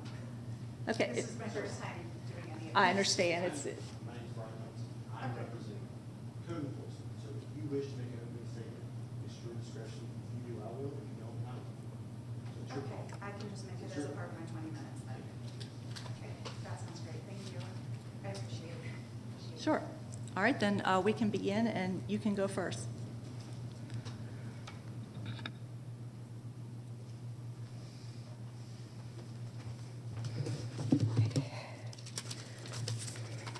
Hello. My name is Kimberly Bunshu. My husband is working today and could not be here. Thank you for giving me the opportunity to speak in front of you today. Let me do this. Sorry. From what I understand, based on the Cobb County position paper I received, the notice of violation pinpoints the Cobb Weed Control Ordinance as the root of the written violation. It was never my intention to violate any ordinance, as I was aware of the ordinance prior to my notice. I honestly believed, then and now, that I was not breaking the ordinance. In my defense, I would like to address the Cobb Weed Control Ordinance with evidence to prove that no such violation occurred in the following steps. Uncontrolled weed growth, health risk, provides harborage for rodents and insects, lowers property values, and constitutes a public nuisance. As stated in my appeal letter, my yard is not uncontrolled weed growth. My yard is very controlled. I have defined areas that are paths and other areas for my flower and vegetable gardens. Packet A is a color-coded breakdown of the different areas in my yard. Please excuse my poor Photoshop skills. The original picture from Google Earth is dated of June of last year. I have added on page 2 color-coded sections to show the changes, and the current layout without overlay is on page 3. The paths are constructed of plastic sheeting covered with pine straw held down with yard staples. They are set features. Since my notice, I have added new paths. Before they were merely mowed, now they are more obviously walking paths. The area along the street, on the small hill, and near the box bushes are mowed regularly. I have planters for vegetables, including a gable for gourd vines. There are several bushes and trees. The remaining areas are my flower gardens and ground cover. The last page shows pictures taken this week. My garden areas are not weed growth. Within the garden areas of my yard, I have planted specific seeds and plants and regularly remove others. I have receipts, which is packet B, of these seeds and plants. There are 6 from Pikes and I believe 15 from Amazon. Along with pictures, which is packet C, of these plants while they are in full bloom in their flowering season. Some of the plants in my garden are naturally occurring and I have maintained as ground cover. I have included them in packet C. According to Cobb County Code Section 8310, it defines weeds that means grass, gypsum, burdock, ragweed, thistle, cocklebur, dandelion, and any unrestricted vegetation growths. As I understand the code, the remaining flowers, vegetables, and purposeful ground cover cannot be defined as unrestricted vegetable growth, as I regularly weed, nor then can they be categorized as weeds, with one exception. I do cultivate dandelions for their flowers, again, within these restricted areas. I understand how the untrained eye may look at my plants during their winter states as unrestricted weeds. However, the plants over 12 inches are unpicked wintering flowers. If the root of this notice is that I have wintering flowers, I can cut the stalks, but I would prefer not to, as the seed pods attract birds. Here is a list of some of the birds specifically marked with the flowers in my garden. I'm sorry, may I get my water bottle?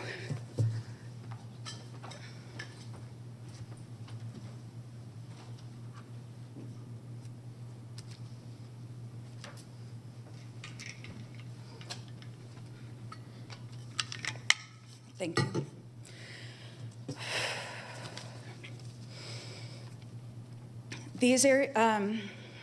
These areas of my garden do not pose a health risk. I regularly weed my garden and have actively removed harmful and toxic plants to ensure there are no plants that produce a health risk.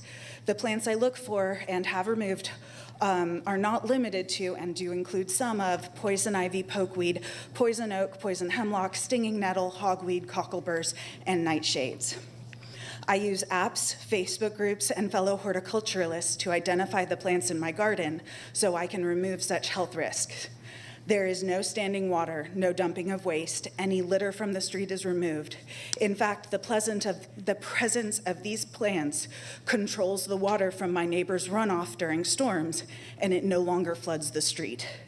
If you refer back to the last page of packet A, it shows the current state of my garden. My garden does not harbor unwanted rodents or insects. Based on the sides of the parts of my garden that are not marked paths, they are not large enough to harbor any abnormal number of rodents or insects.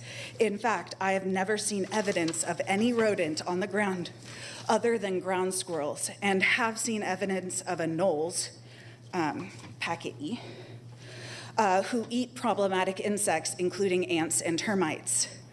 This type of garden also deters fire ants, as fire ants prefer neatly mowed lawns, highlighted on page 2. I've had fire ant mounds in my yard before I converted it to its current garden state. I no longer have fire ant mounds. This type of garden also deters yellow jacket nests, highlighted on page 3. I do not have hollow logs or stumps, and since I tend my garden regularly, there is an active human presence that deters new nests from being deformed. During the blooming season, my yard definitely does not detract from property values.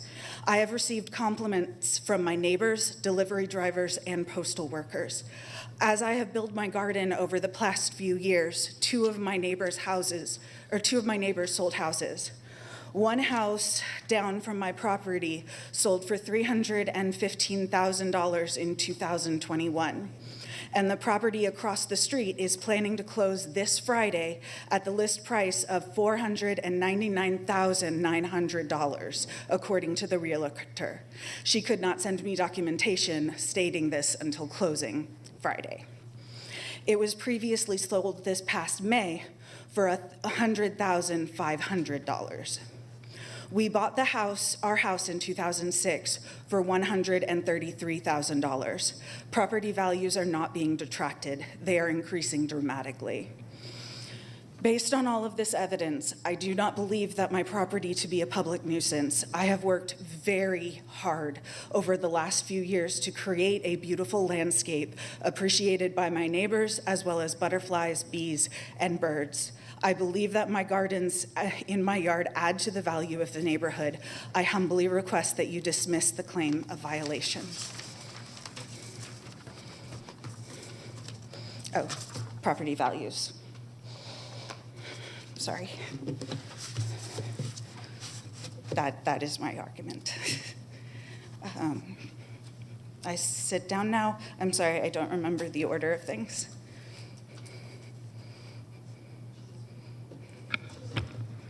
Yes, unless the board has questions for her, or unless Mr. Johnson has questions. Okay, go ahead, yes. Thank you very much. And so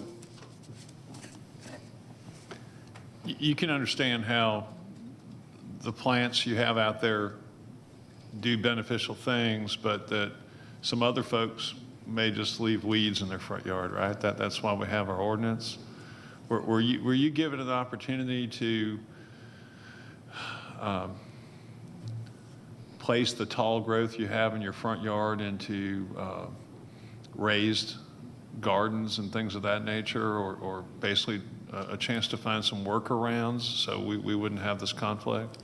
I'm sorry, I'm not sure I understand exactly what you mean, but I have put in more paths to more clearly define the different areas of my garden. Yeah. So my understanding is a couple things. First off, that the only area of your property where they would try to enforce this height limitation on whatever's growing there would be from basically the front plate of the house to the road. Okay.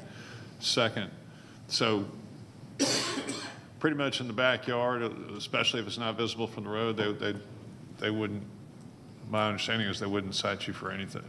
Yes. Almost anything, except unless maybe they saw junk cars from an aerial or something.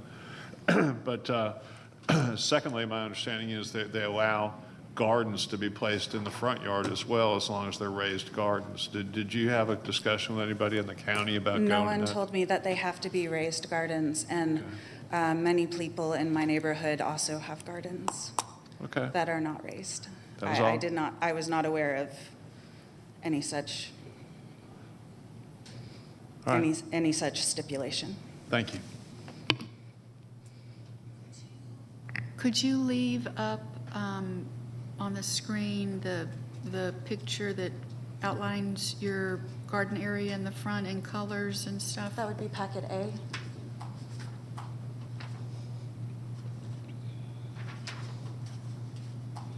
And page 2 shows it overlaid with the picture from Google Earth. Page 3 shows just the colors for the color-coded sections.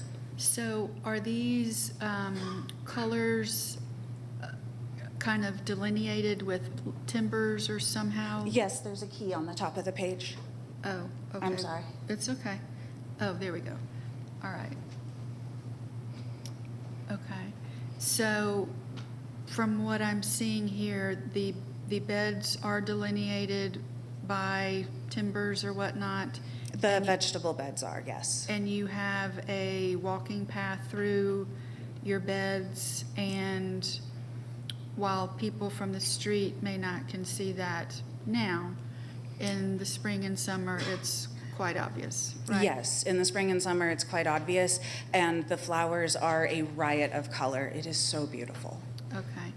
And so the walking paths, you've tried your best to use pine straw and? Yes, on top of plastic, so they are permanent fixtures. Okay. Or semi-permanent fixtures. Okay. Is that somewhat evident when you're walking in your yard? where You all should the- be able to see it, the yes. paths and- I've started to outline them with bricks and stones. I don't have enough bricks and stones yet, but I am adding, I am trying to improve and add to my garden all the time. Okay. And it looks like your garden does go all the way out to the street, so everything you see from the street. Within about 1 foot from the street, that is mowed.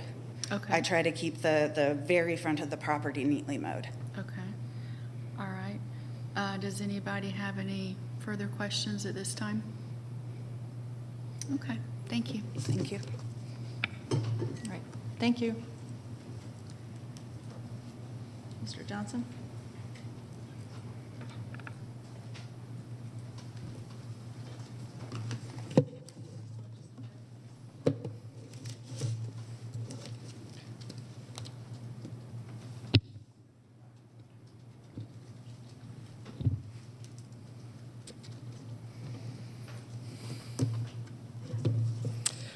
Good afternoon, Chairman Russell, members. My name is Brian Johnson on behalf of Cobb County Code Enforcement.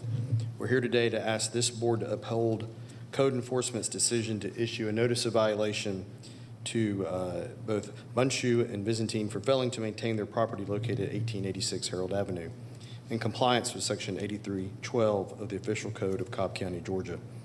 In this administrative appeal, the board must determine whether error was committed by Code Enforcement for the issuance of the notice of violation at the time of issuance.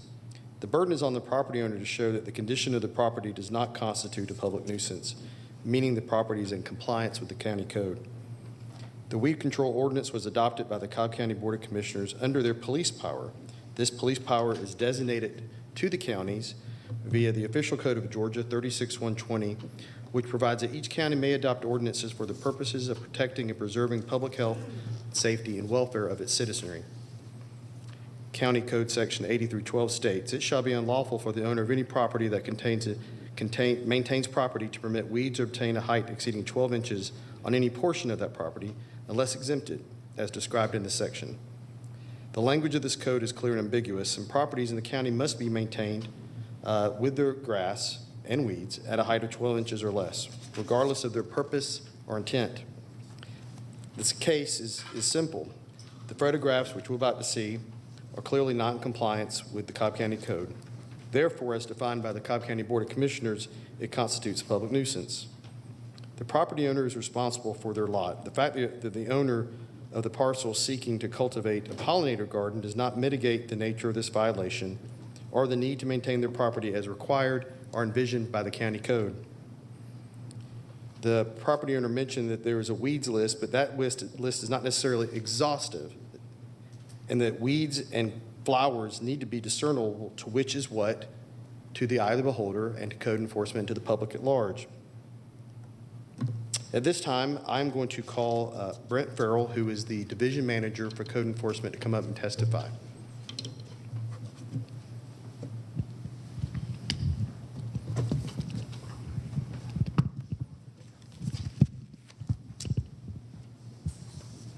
I'm Brett Farrell, Cobb County Code Enforcement. Brent, can you raise your right hand? Do you swear to tell the truth, whole truth, and nothing but the truth? I do. Thank you.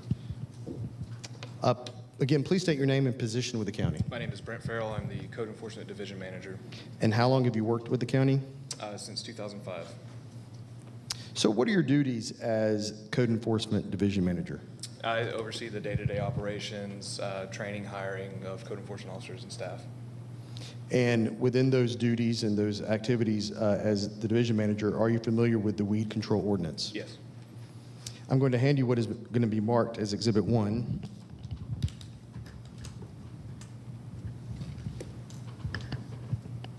You can look at this. Are you familiar with what's shown in the document? Yes.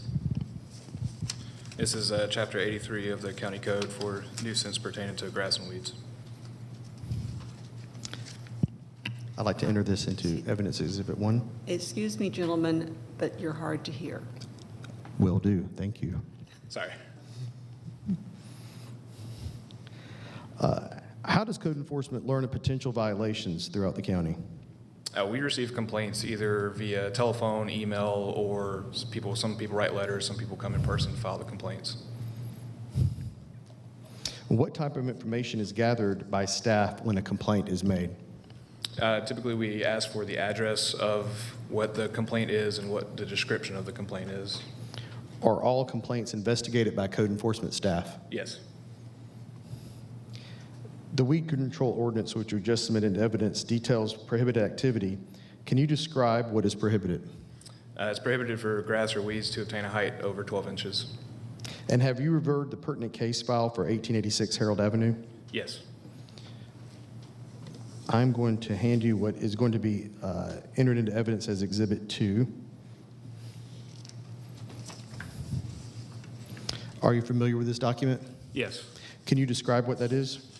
This is a copy of the notice of violation that we issued for the grass and weeds violation on November the 30th of 2023, and this is the appeal letter from the property owner. And is this the type of report that is kept in the regular course of business for code enforcement? Yes. Is it a regular practice of code enforcement staff to prepare such reports? Yes. At this time, I'd like to tender this into evidence as Exhibit 2.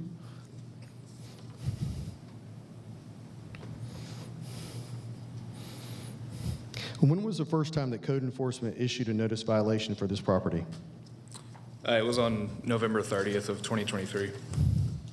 I'm going to hand you some pictures that were taken by code enforcement staff.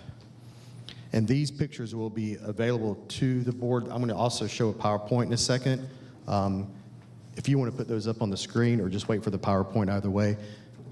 Do you recognize those pictures? Yes. And what do they describe? It shows the front yard of the property in question at 1886 Harold Avenue, shows the garden and the flowers and the grass and weeds. And did you have other pictures that you would like to provide or to show this board? Yes. These photos were taken 2 days ago, so on February the 12th. If you want to show them on the screen, please.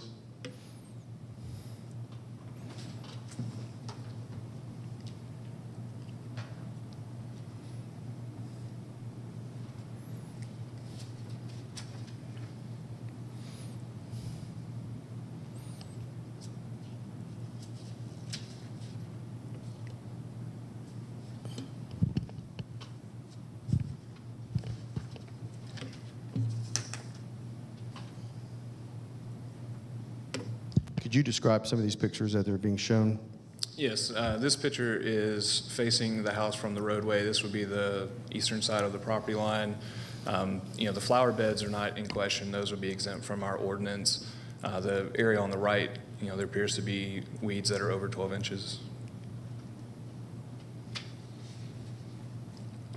And this view is also from the street, more of the kind of the center of the property, showing the same area. Again, the flower beds are not in question, just the things that are scattered, laying over, that they appear to be weeds.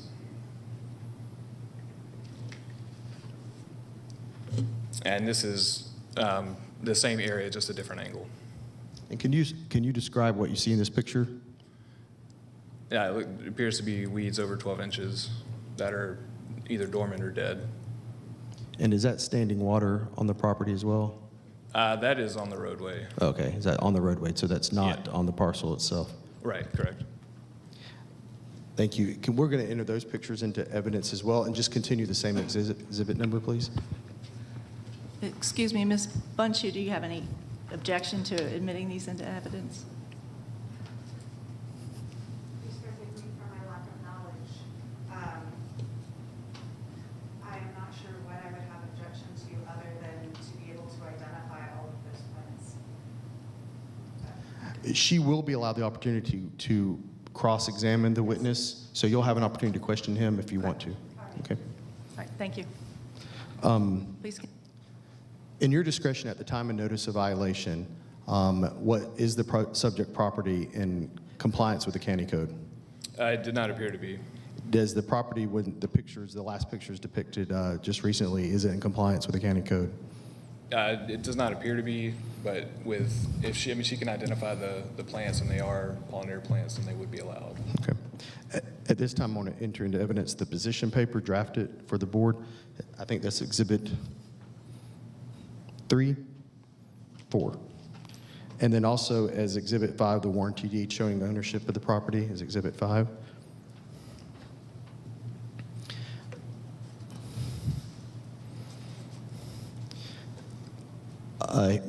Madam Hearing Officer, the county does not have any more questions for the Code Enforcement Division Manager, so if the petitioner wishes to cross-examine, I think this is an ample time to do that. And then I do want to reserve the right to have a closing statement.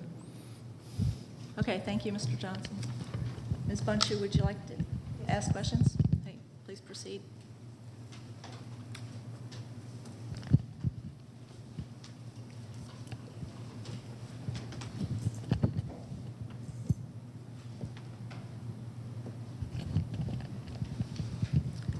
Thank you. I'm going to try my best. I'm sorry, can you pause just a second while I figure out this timer? Sure. I'm sorry.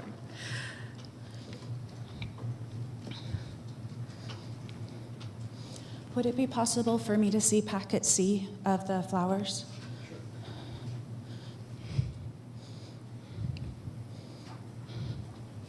Thank you. Okay, proceed when you're ready. Okay. Could you put up the pictures from the evidence of the front yard, please? Their pictures.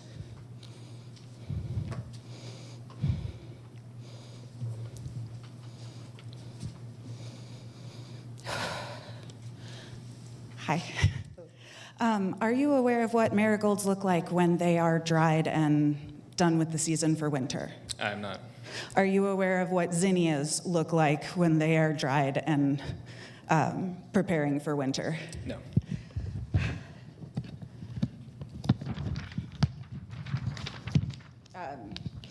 False hawksbirds, baby blue eyes. I'm not familiar. Chinese senna, common henbit, multicolored carrots. No, not aware. Tomato plants, peas. I could identify a tomato plant. Not familiar with these.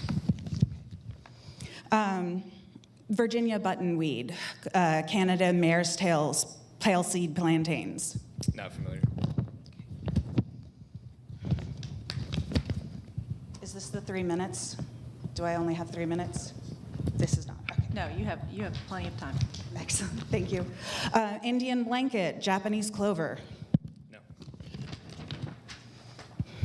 Late boneset, golden wave tick seed. No. Woolly clover, bachelor's button. No. Black-eyed Susans, daisies. No. Kale. I know what it looks like at the grocery store, but couldn't tell you what the Okay. plants look like. White clover, yellow onion. No.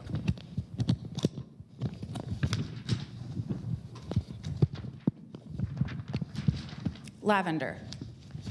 I could probably identify lavender. Rosemary. Yes, I've grown rosemary. Loofah. No.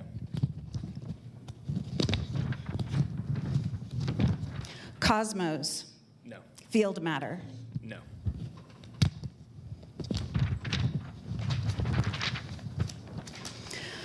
Cutleaf ground cherry, Venus looking glass. No.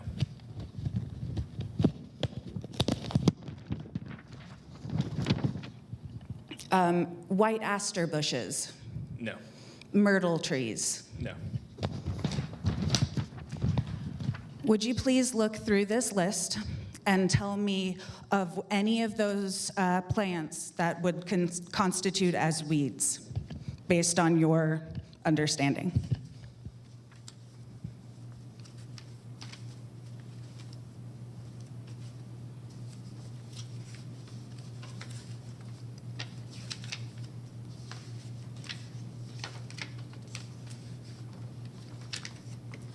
Out of everything in here, I wouldn't consider any of this a violation of the grass and weeds ordinance. Okay. This is not the questioning part. If I want to make a statement, that would be closing statements. Is that correct? That's correct. You have Okay. not used your 20 minutes yet on regular questioning time. Provided that those are the plants that are seen there in their wintering states, and you have just admitted that they are not weeds, would you continue the violation at this time? At this time, I wouldn't. Thank you.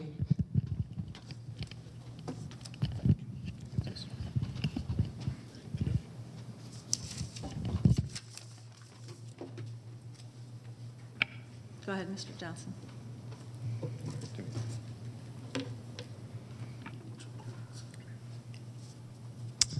Madam Hearing Officer, redirect if I may. Or redirect questions to the witness that I called, if I may. The petitioner was asking you to identify flowers or things that they claim are not weeds in a summer state. Is that correct? That's what the picture's depicted, yes. So those weeds would not be able to be known to not be weeds or flowers in a winter state. To somebody that's not trained, yes. So at the time of the notice of violation, without knowing the differentiating between the summer state of flowers, the winter state with the stalks, which are depicted in the pictures, at the time of the notice of violation, there's nothing to discern that they were summer flowers or non-compliant weeds. That's correct. And if we got a complaint about the property and we went out in the summer and it looked like the photos that were just shown, we would not issue a notice of violation.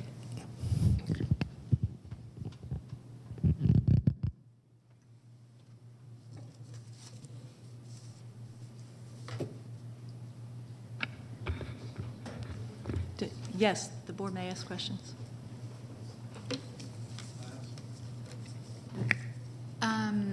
So prior to our meeting today, we had a discussion about this particular case, and you mentioned that after the first frost, if this applicant could cut down the growth, then we basically wouldn't be here today, right? Right. I spoke with the county arborist, Bragg Vaughn, and showed him the pictures of the growth, and he did identify and said that they would be considered pollinators, and that the typical best practice would be to cut the stalks after the first frost. Okay. At what point will I be able to ask the applicant some follow-up questions? Okay. Before then, should we let other members of the board ask the questions while the gentleman is still up here? Okay. Does anyone else have questions for our code enforcement? Okay. Okay. Thank you. Thank you. Okay. Ms. Bunshu, can you please come up and allow the board to ask a few questions? Yes, ma'am. It will not account against your summation time.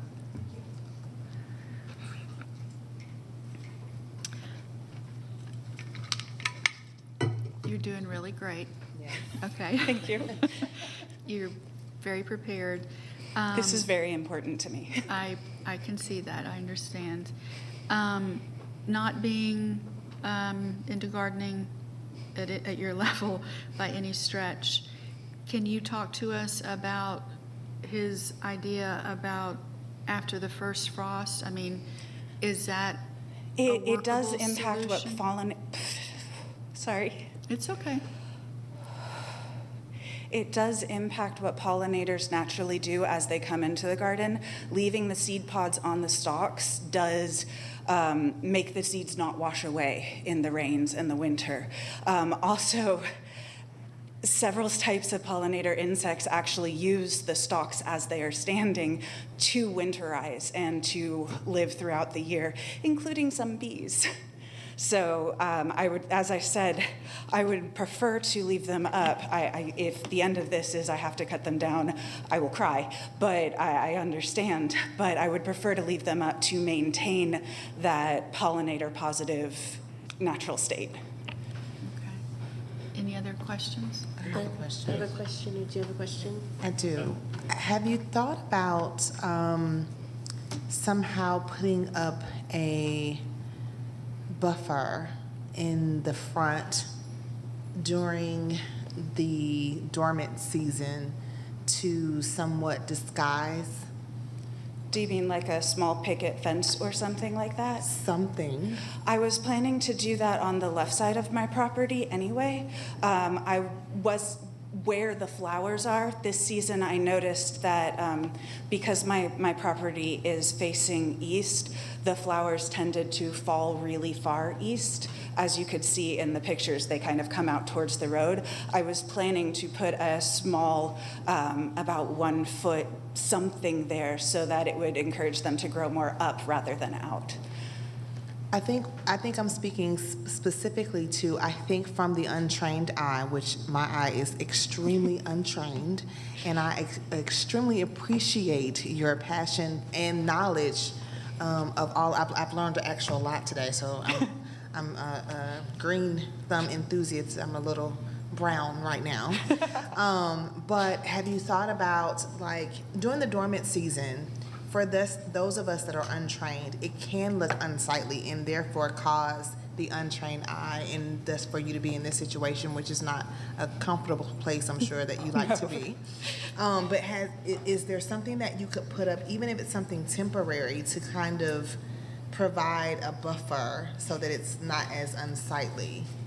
Or is there any other methods that you could use to make it look a little bit more pristine so that it's not an issue moving forward? Being put on the spot like this, I am having trouble thinking on my feet. I am very nervous, as you probably know. Yes, no worries. I wouldn't be opposed to something similar. Zinnias get about this high. So I'm not sure what kind of temporary thing that I can put in front of my yard that wouldn't be more of an eyesore of having something right in front of the road. Does that make sense? Would you consider like a fern, like a small shrubbery that grows up to a certain height but doesn't, it just provides like almost like a fence line, a small fence line, but like a little separation between the road, your beautiful plants that we don't know a lot about, but it might give a little bit of buffer there so that you're able to accomplish what you're able to accomplish, but at the same time, we're aware. I have been trying to encourage certain growth there. I do not remember the name of the ground cover that is green right now in front of the right side. I am trying to encourage perennial evergreens like the buttonweed to grow during the entirety of the year. The buttonweed in the front of my yard died this year, as can happen. I have some in the middle of my yard right now. I'm sorry, if I could have a moment. I have planted 4 azalea bushes that will eventually become 4 feet tall. They are in their they will be in their 3rd year this year, and they are growing incredibly slowly. They are about 1 foot tall right now. So as the seasons progress, it will become with those more permanent greenery staples. That is my goal. Same with planting like elephant ears and other things in the front. Like, it is beautiful.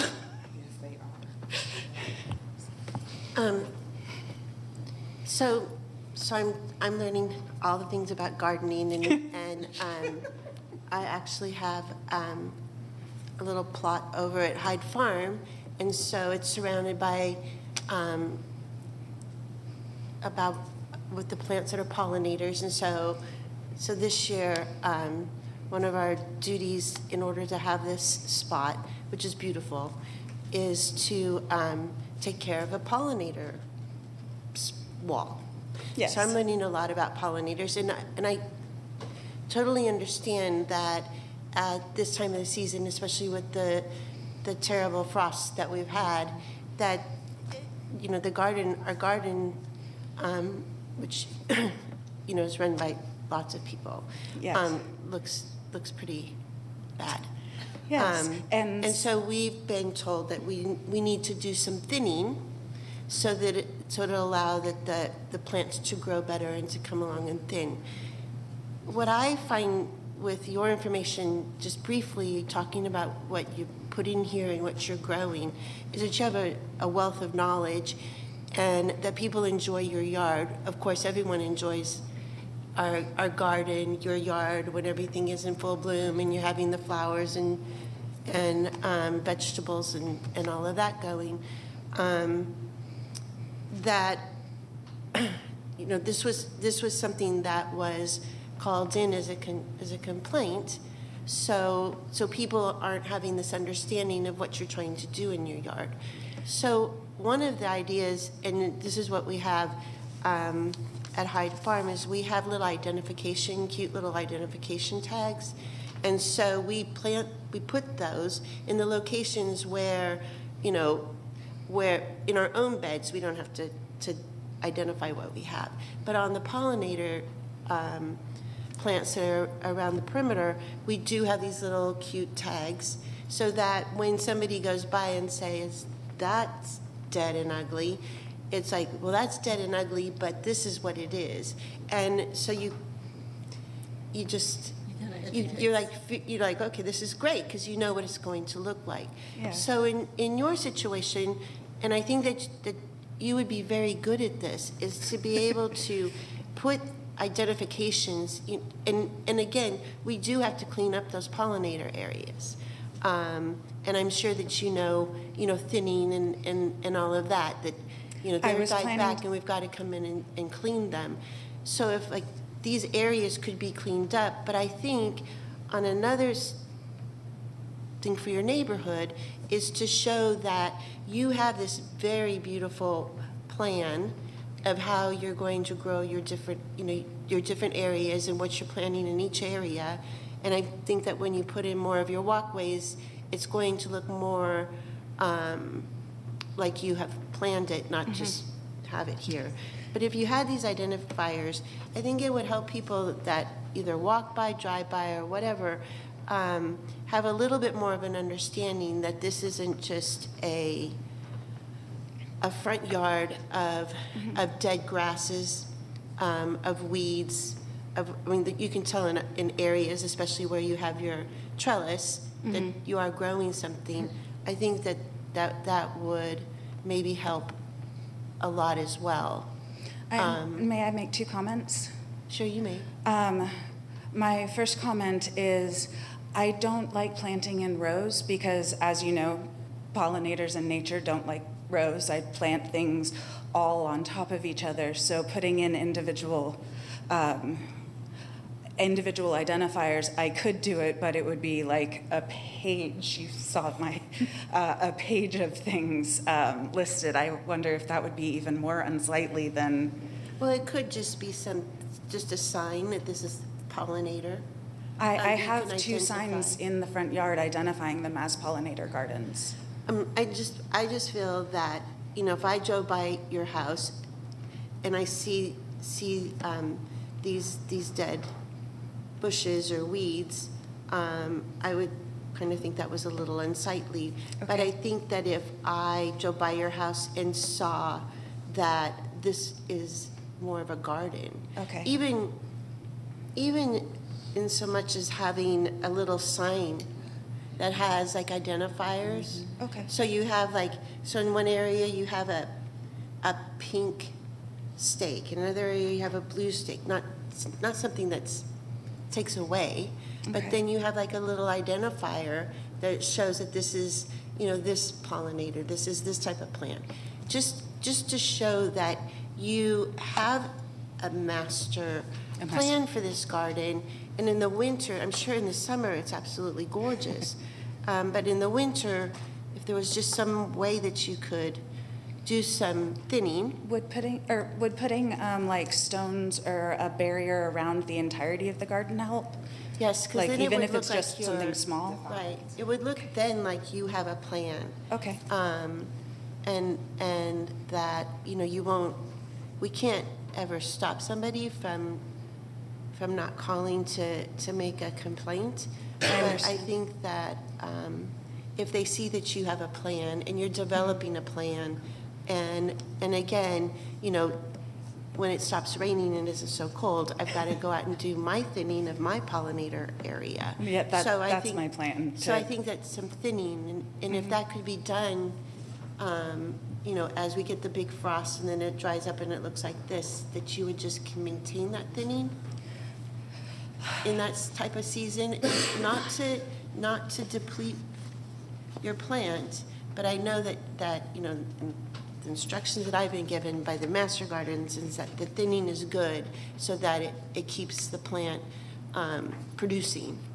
And Some of the plants that are at the end of the season are annuals. They're not going to come back.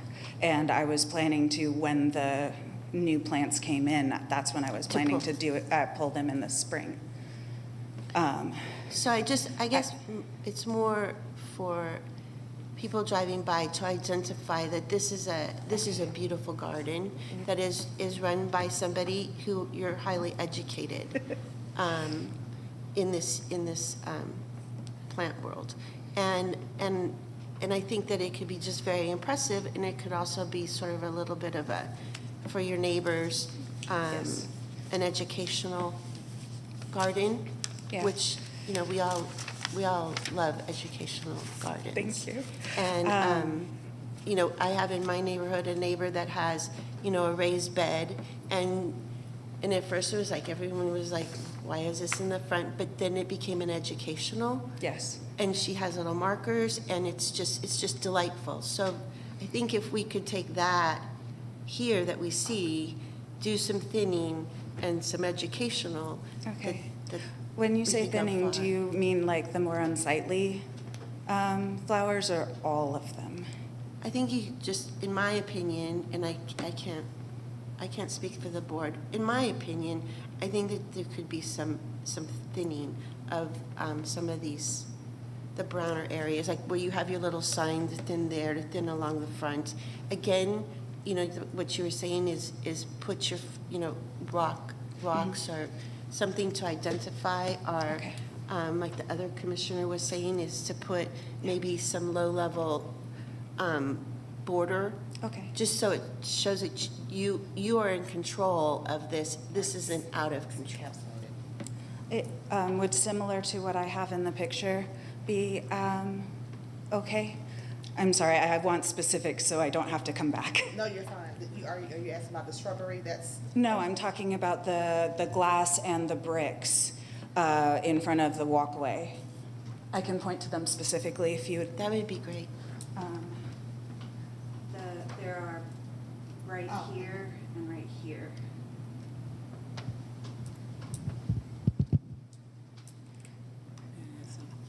It's on a little bit of a hill. It's easier to see in person when you're actually looking at it. Can you describe them a little bit? They blend in a little bit. Yeah. Okay. So get some bricks and spray paint them, is No. what I'm hearing. No, that would be actually good. Okay. Have you also thought about, instead of, because I hear you on the educational piece, a simpler method maybe might be to get like a sign. You know how there are signs in front of houses that are architectural or historical that says this is blah, blah, blah. If your community allows maybe a sign, you could name it whatever you want it to name it, your beautiful garden, and you know, some verbiage about it, so as people are walking by, they know that this is a beautiful. That would be a possibility. I could do a QR code too. Mr. Ballone, did you have something? Because I do have some comments, but I'm going to wait because I'm a gardener. You rattled off a list of flowers when you were, I'm sorry.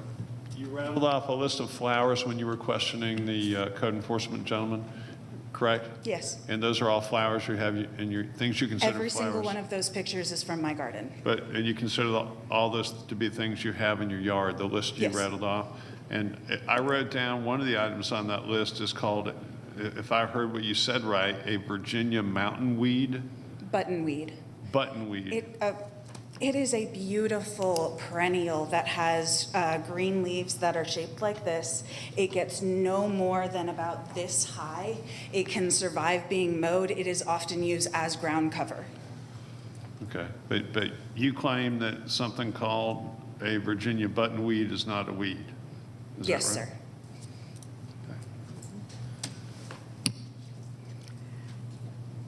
My turn. For the uneducated, it's, and Yeah, they're working hard. I think what I would look at is, number one, a very definitive outline of the front of your yard, just rocks or bricks. I think that would help greatly. And I agree, you're in the education mode of telling people what it's about. And I know it's not an inexpensive process, but to be able to say, because your signs get lost. I looked at the pictures and totally missed it. Somebody pointed out to me. So I think I'm sorry, it's could you repeat that again? I'm sorry. They supposed to yell at me if I get too soft. I said, I think good signage that is very clear, because I could not see your signs when I first looked, because I was looking at other things. Also, I believe your idea of the fencing, keeping things, but let me ask you this, on the items that are really tall, are you going to lose complete value if you should cut those and tie them up and hang them from your arbor over the winter so you still would have access to the seed? Just because I think those are hard for people to delineate as stalks. And the other question I would have is, since you know what is an annual and not a perennial, unless they're a heavy seed bearer, can you pull, those would be ones I would recommend pulling in the fall when they get when there's frost on it, because that would show some clearing. I have already done that and collected literally thousands of seeds for planting this spring, and that's what's remaining. Oh. I have a very thick garden. Yes. The concern that I would have from hanging them from the arbor is that I believe that they would take up the entirety of the arbor and then some, as well as they would drop their seeds in the walkway, and then I would have beautiful flowers growing where I want to walk. Okay, that's fair. All right. Anybody have any other questions? The only other comment that I had about neighbors, as I said, I've talked to my neighbors. They all have said beautiful things about my garden. I believe the people who put the warning in were the realtors of the house across the street that they are closing on Friday for $499,000 and $900. I do not believe it's the new owners. I believe it was just the realtors. Are we good? Are we finished up here? Thank you. Finished, we can No, proceed. Yeah, proceed. Okay. If there are any more questions, No, I think Ms. Bunshu, would you like an additional 3 minutes for a summation, or If I could have a moment to breathe? Sure. It's okay. It's Done well. just tell me when you're ready. All right. I want to reiterate, and I thank you for all of your suggestions. I am definitely not going to ignore them. I really want to reiterate how beautiful of a jewel this is in the summer and spring. And just mention, I saw bees in my yard this week, even though there was frost. Like, my intention was never to break any ordinance, and I hope you take that into consideration, especially with what you know it could be, except for 3 months out of a year. Thank you. Thank you. Mr. Johnson.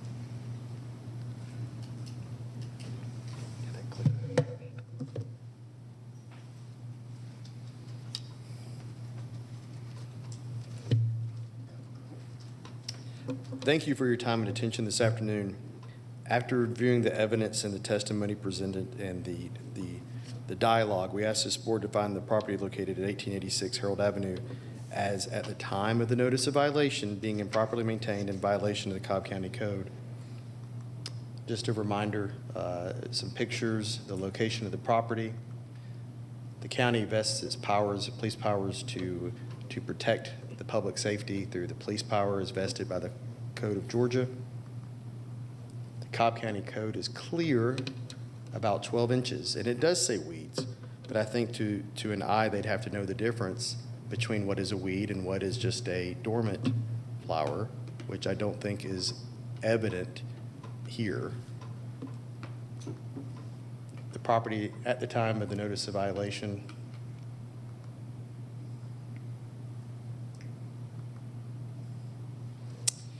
The property owner has failed to satisfy the burden to show that the property is being properly maintained. So therefore, it does constitute a public nuisance as defined by the code.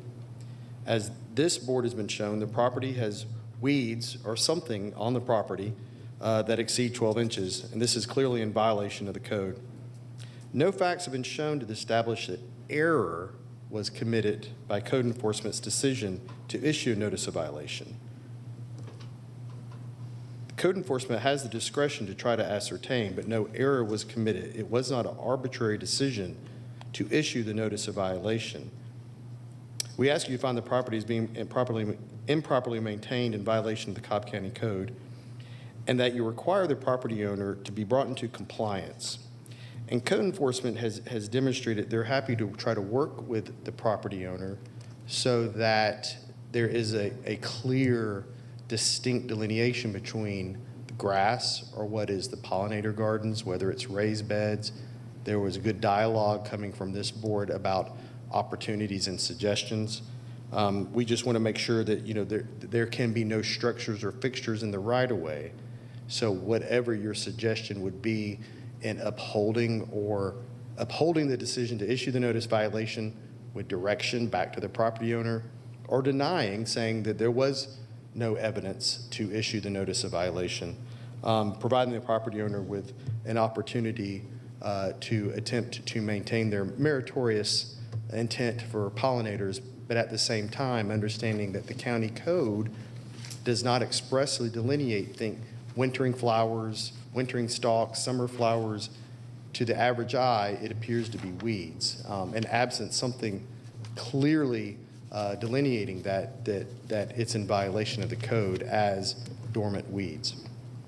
And I do want to bring up that, and I believe she had mentioned this, that the complaint can be anonymous. In this instance, it was an anonymous. Mr. Johnson, I'm sorry, your 3 minutes are up. Thank you. It was an anonymous complaint, and I close at this time. Thank you.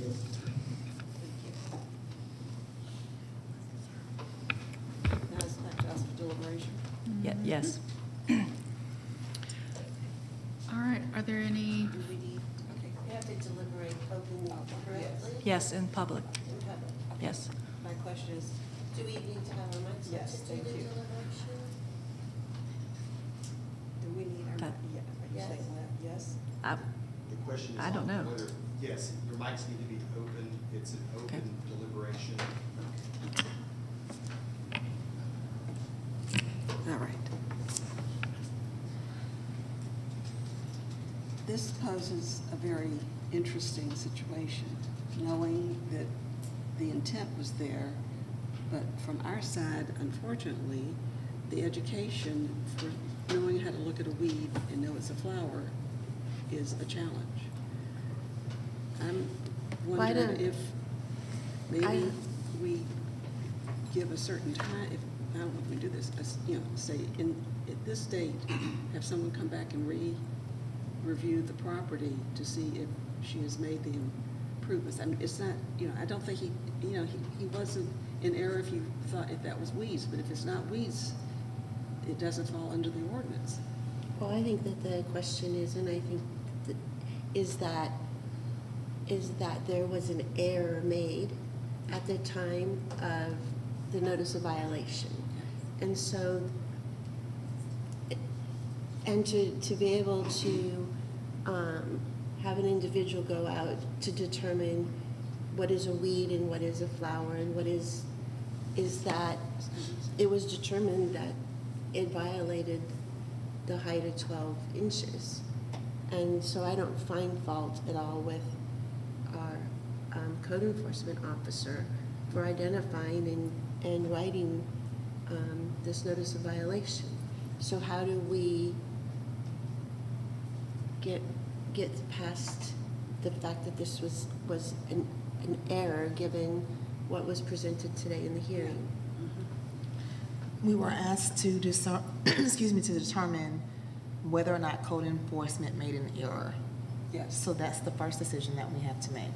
Did code enforcement make an error? Lack of it's his error, the error was due to lack of education to some degree, but it was a situation where you really couldn't tell what you were looking at. very, I mean, Is it code enforcement's job to know?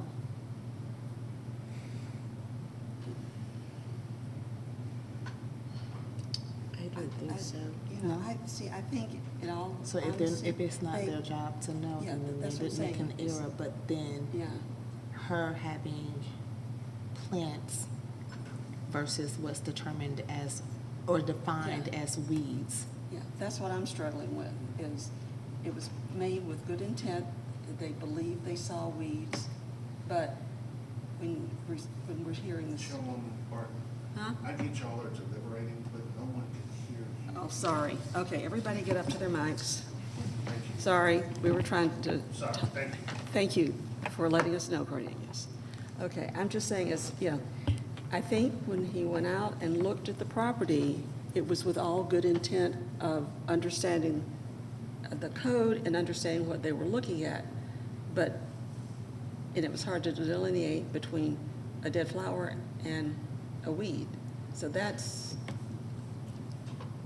where I'm trying to determine, in my mind, was he in error?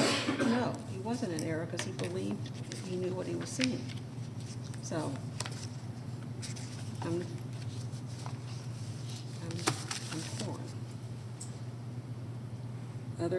Other members' thoughts? We need to kind of talk again about what we were talking about so that everybody can hear what we said. So make your point, Kent, please. Well, I don't think that our code enforcement officers can be educated in everything that they have to go out to enforce. So when you have it in writing and it fully explains what this ordinance is for the height of grass or weeds in the person's yard, I think it'd be very hard to provide everybody with an educational horticulture class to determine what you're looking at. This was a violation. It clearly, looking at it without having the presentation of what she was actually growing. When I first looked at it and I did the Google map on it, I believed for it to be some, weeds that had grown, got frost, and were dead and needed to be cleaned.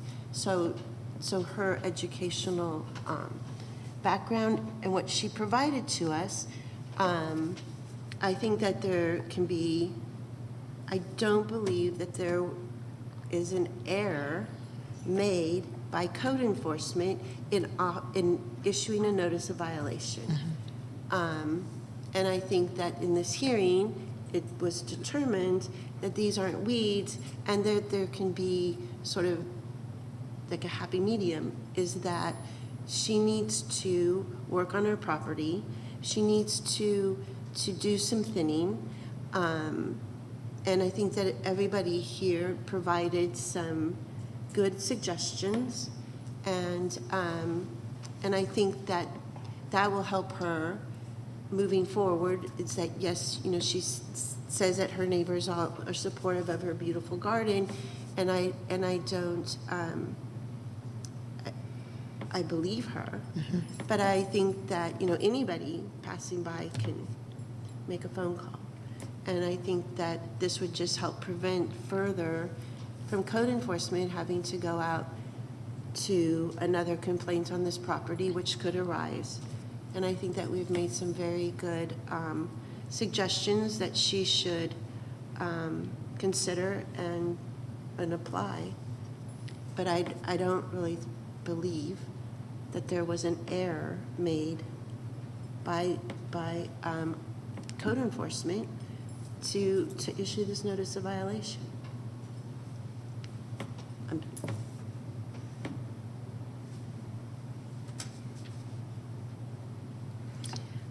I think code enforcement in good faith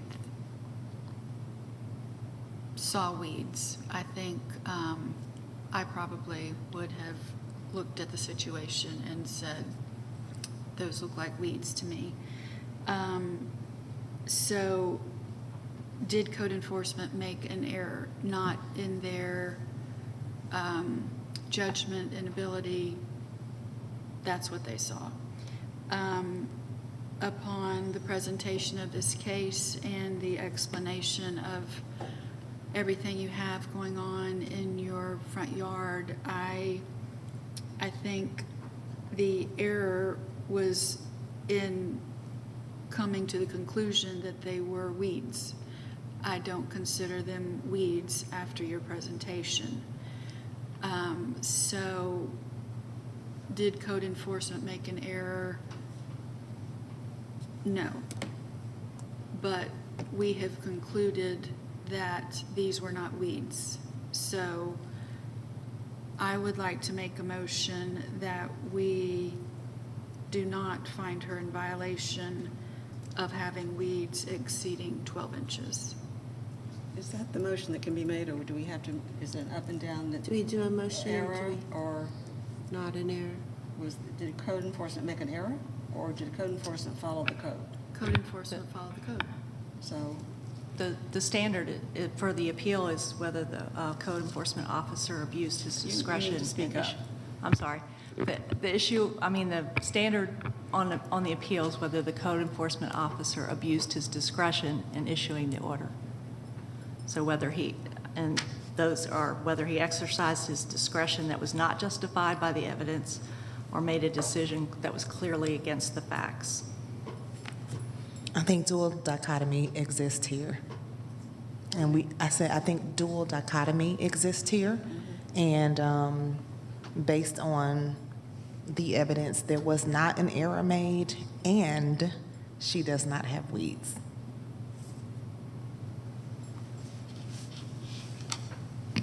Well, when I look it up, that Virginia buttonweed is sometimes defined as a weed and is deemed highly invasive.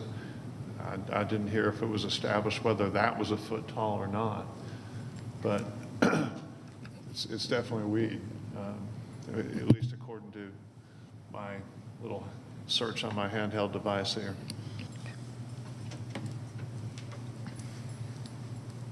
all right, folks, where are we standing on this?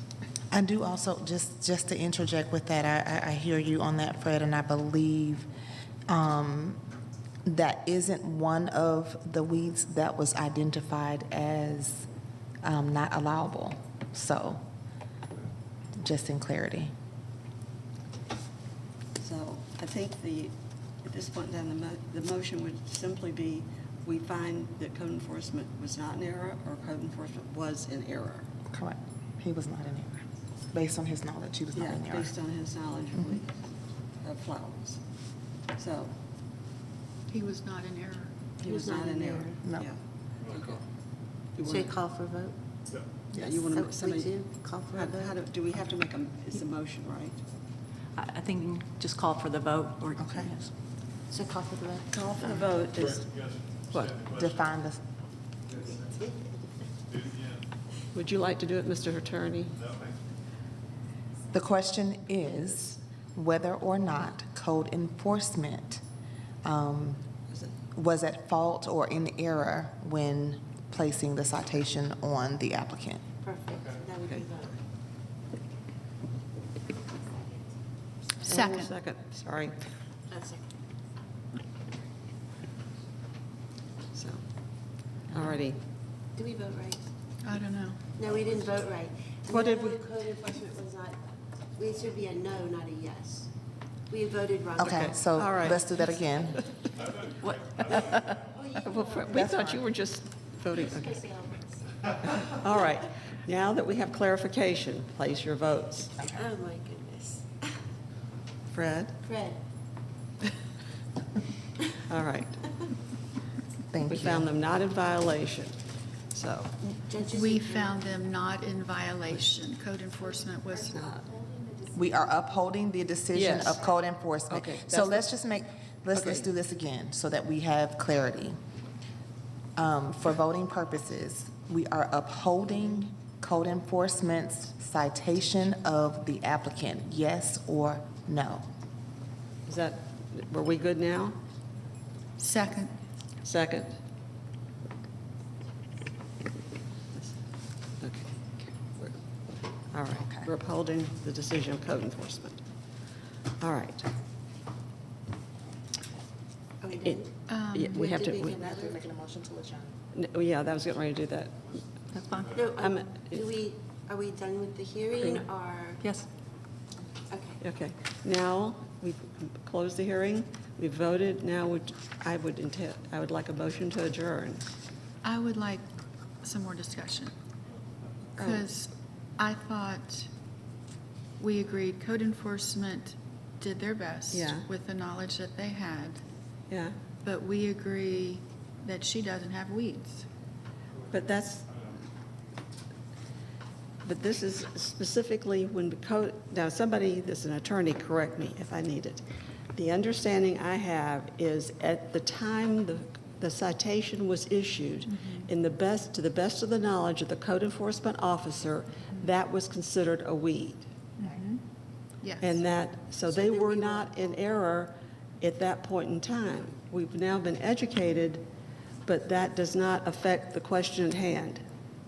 Can we call the attorney representing code enforcement to Clarify? clarify and speak to your Yes. client? Yeah, we had to call him so he could. Thank you. So I think the question presented in the motion, and the intent was error committed at the issuance of the notice of violation? And the intent of the motion was no, there was no error.